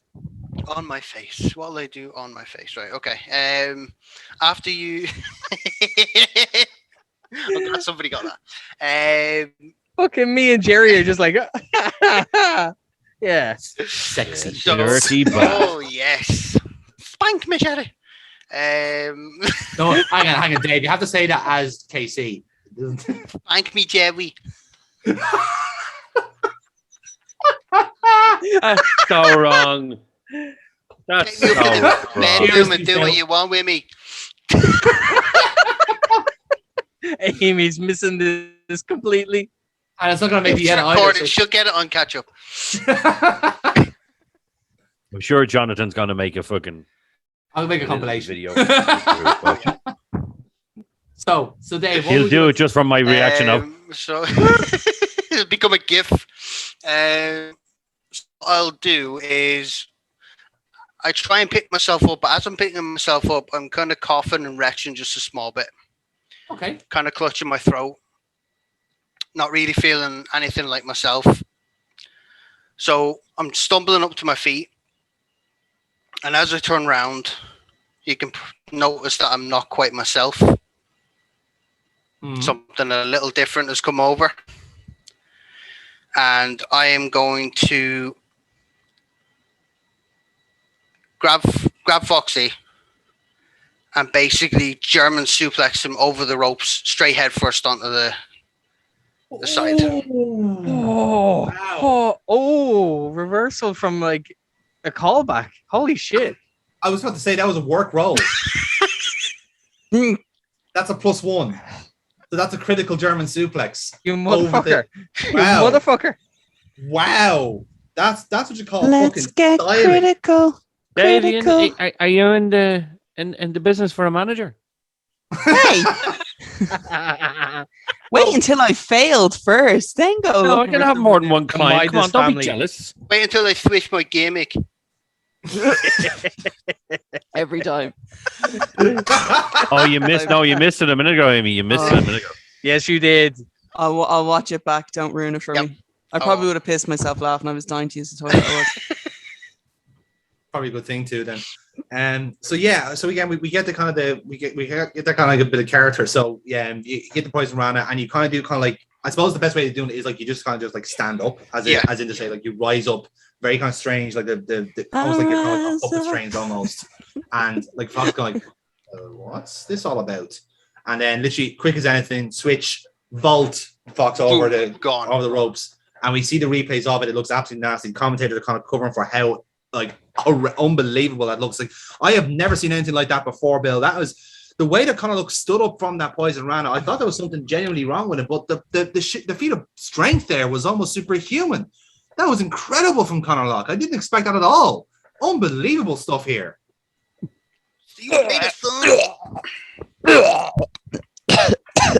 My thoughts exactly, Bill. My God, it was awful. But as things stand, guys, so Fox finds himself out of the ring. Conor Locke is still in it, in this kind of like somewhat of a bit of a altered state of mind. So guys, give us your next rolls. See what happens. 4. It's a 10. Conor Locke takes initiative. So what's happening here, Dave? So how many spots are left? 3. 3. So for this one, I'll pick him up off the ground, and what I'll look to do is obviously seems a bit stronger than I am, but given the altered state of mind, I'm going to gorilla press him over the barrier and just let him drop. Right then. So that'll be a power roll, and that's a straight roll for you, Conor, at the minute. So straight roll for the gorilla press. Okay. 8. An 8. So yeah, he goes over the barrier. So nicely done. So we have 2 more spots from this, lads. So give us your roll, see what happens next. Ooh. 3. So Foxy gets an 11. Very close to the critical. But so Foxy, you've just been vaulted over the barricade here. So how do you want this to play out? So with this, referees counting. Conor Locke is after getting back in. I'm at a slow fucking, like the closest of fucking to the 10. But I managed to just fucking dive in last second. That's all I'm doing. I'm getting myself in the ring because and under the rope. Just even a finger. A finger will do, Foxy. A finger will do. That's all you need, man. I mean, I read it somewhere. That's all you need. In that case, then, if that's what you want, is all you need. Yeah, because like Conor is obviously like he doesn't give a crap at this point. He's after launching me and he's gotten back in, so he's taking the win however he can now. Okay, and I'm fucked. I'm still fucked after that fucking German. Yeah, that's fair.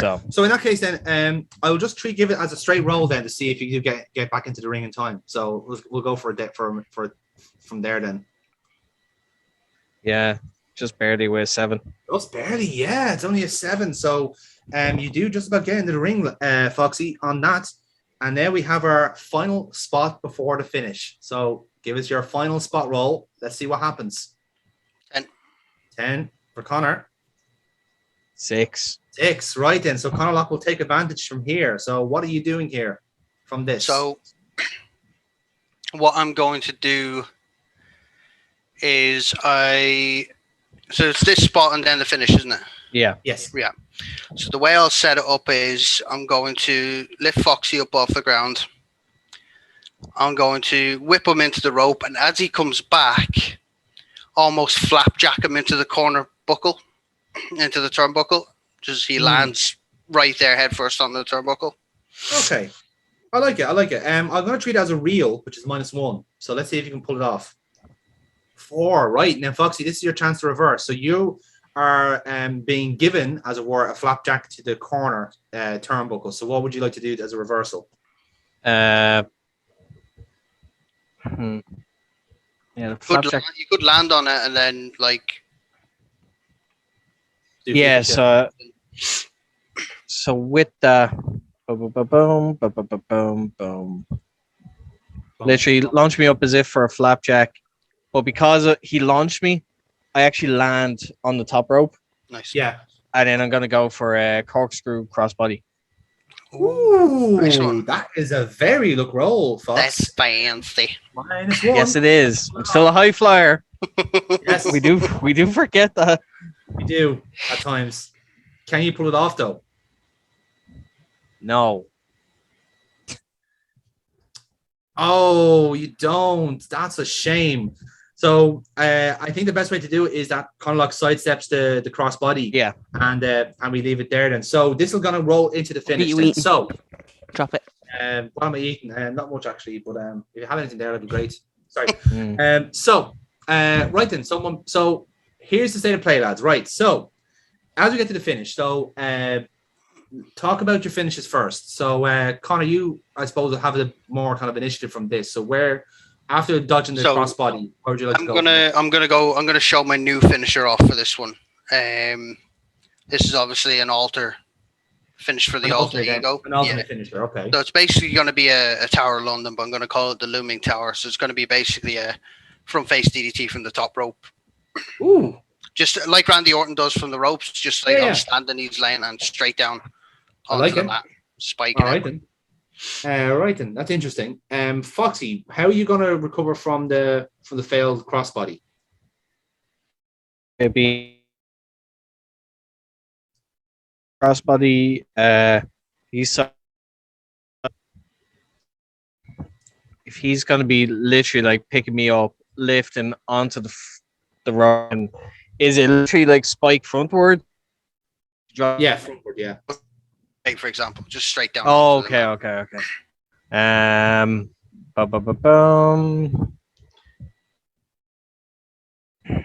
In order to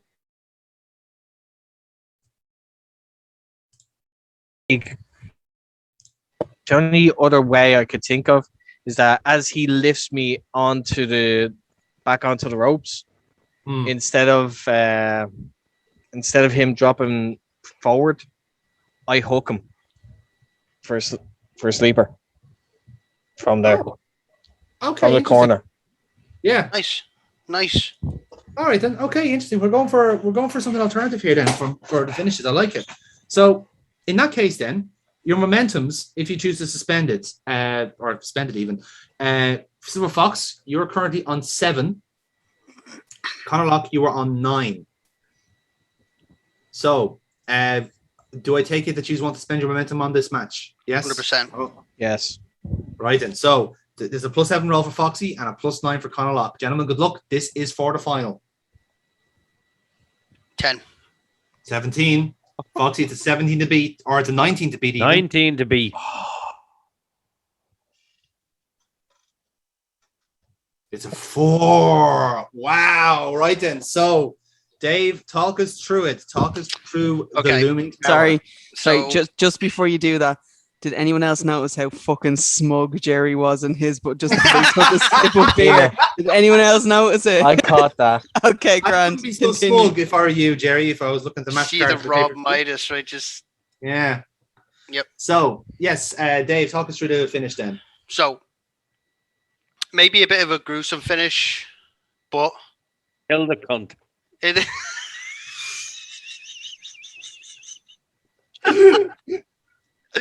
Basically, Lumen Tower, I'm gonna lift him up onto the turnbuckle, get his head, and basically a twist of fate from the top turnbuckle straight down into the mat.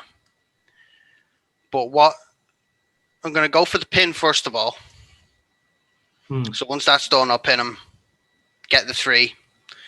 When that's done, I'm going to remove a blade from my cuff Hmm. and blade his forehead. Oof, like over the mask, like. Mm-hmm. All right, so you kind of cut the mask then. Okay, yeah, interesting. All right then. I'm going to blade his forehead, cut the mask, try and rip it off effectively. Yeah. And just toss it off into the crowd. So it's like, yeah, so you can kind of toss like the piece you kind of tear off, maybe. Yeah. I like that. Okay, interesting. So yeah, we'll go from there then. So you dodge a crossbody, you'll pick Fox up, kind of like, again, not losing any momentum here. You stack him up into this turnbuckle. The commentators trying to figure out what you're doing here, and by the time they try and talk it through, the drop happens, and you go for the pin. 1, 2, 3. Ring the bell. Ladies and gentlemen, your winner and true to the final of the Future World Championship Tournament, Connor Locke. And as the ring announcer's doing that, then you again are kind of like working away here with this blade. You're like kind of tearing at the mask there. The referee not even kind of like is kind of had his back turned and realized, what the fuck are you doing? And by the time you torn a piece out of the mask and thrown it away, and the referee then kind of like intervenes before you do any more damage, and the commentators go, well, folks, Connor Locke is true to the final of the future World Championship tournament, but I'm more confused about what we're seeing here in front of us. This is a very strange scene. But either way, something has switched in Connor Locke, that he's found that extra gear that Silver Fox couldn't, and now he is true to the final to face Ratman, and the winner of that match will face Violet Storm at our next pay-per-view in a couple of weeks' time. Bill, what an incredible match we've just seen, what an incredible night we've seen. But really, this tournament is shown perhaps the breeding ground of the new Connor Locke. Excusez-moi, monsieur. Je ne parle pas anglais.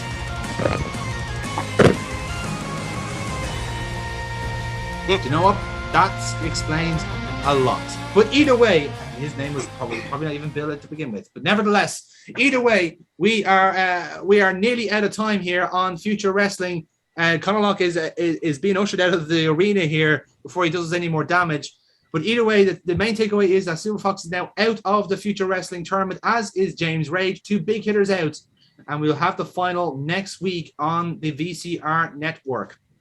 So the commentators are doing that, guys. I'll leave the afters to you. What is happening? First of all, Silver Fox, you just had a piece of mask torn from your person. Yeah, like I'm kind of like I'm just lying on my back, like I'm still reeling.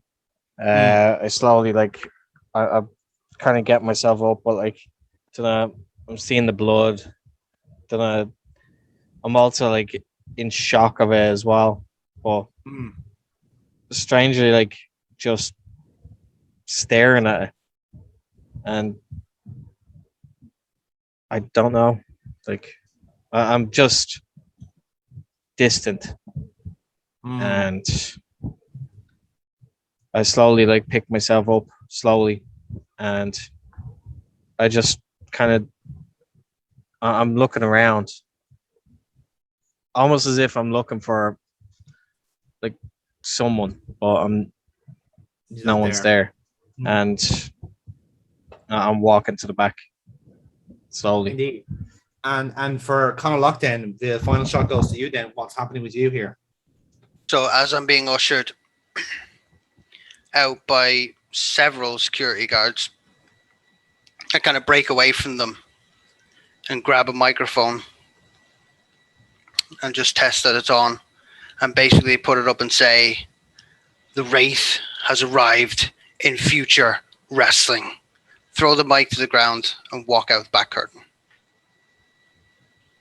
Some strange words there from Connor Locke. There's not much really we can say to that. He stormed out Silver Fox in the ring here.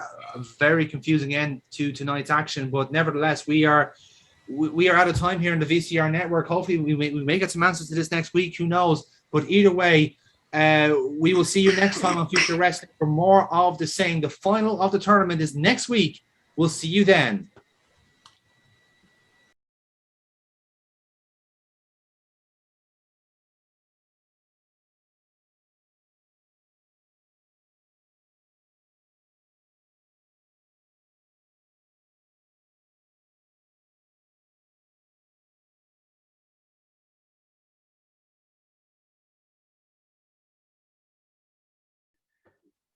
Yeah, so anyway, I say to Killer, brother, you gotta ease up on him. He's as green as goose shit. And quick as anything, he goes to me and says his mother's fault for letting him think he's a wrestler. All the while, he's got his hand over this kid's face and he's struggling to breathe. Man, those were good times. Your dad was a hell of a guy. Good to see you're taking the deal, Joe. Hello there. Am I interrupting something? Nah. Just doing some reminiscing. I'll chat to you later. Yeah. Well, after the wonderful career you've had, you've every right to do so. I guess. Did you want something or? As you mentioned it, I was hoping to discuss a few things with you. I was curious if you've heard anything about what's happened to Cyrus. I've heard some of the boys saying he's nursing an injury. First I've heard of it. I'm about as clueless as you are. Oh, I see. Forgive me for assuming, but seeing that you and Mr. Decker are on speaking terms. Right. Yeah, me and Decker haven't spoken for the last while. Guess he's just been busy. Oh, is that so? That's quite a surprise. I had suspected Decker was being a bit of a recluse. Well, I am sure he does have his reasons for these things. So, does that mean you haven't told him about your operation? No. And how did you find out about that? A magician never reveals his secrets, Nathan. But nevertheless, I understand it's a pretty severe procedure. Yeah, well, my knee is fused. So I need a few surgeries to fully repair it. Fused, you say? That is quite bad. You're still a young man, after all. No, you're just flattering me. Well, perhaps. But I am concerned for your well-being. I'm a great historian of this industry. I know what you've been put your body through, sacrifices you've made. The bedrock of wrestling is just that more stable because of the things you did. And I also know that you went through all of that for nothing. Well, at least nothing in your bank account. That's none of your business. Nathan, please. Decker's done you a favor giving you a job here. We both know this. You helped him in the past and he's now giving back to you. There's no shame in admitting that. There's quite a few people in the same position as you, but very few have the opportunity that you do. Opportunity? I'm done, pal. I'm not working again. Surgery or no surgery. Wrestling is one thing, but I'm talking about your life. If you can't afford these operations, what will you do? Suffer in pain for what? The next 30, 40 years? And if you do, can you keep up the payments? What's worse to go through, Nathan? Financial trouble or fighting the pain barrier until eventually you start taking... Enough. This has absolutely nothing to do with you. Nathan, don't let your pride cloud your judgment. You may have a perception of me based on what others say, but at heart, I'm a bit of a philanthropist.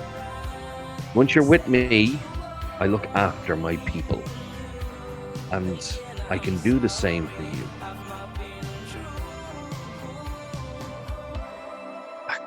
I can't. What have you got to lose? You and me both know that this is something you need, and your life will be a whole lot easier. You've already spent your life putting your body through intense pain. Now it's time to start enjoying the rest of that life. And the first step is to shake my hand. And I'll cover your expenses, no matter the cost. Why are you doing this? Like I said, mate, I'm a romantic for this business. And I can't let one of the legends of the business suffer alone, broken and helpless. It's a ruthless world here, and I'm simply doing my bit to help you.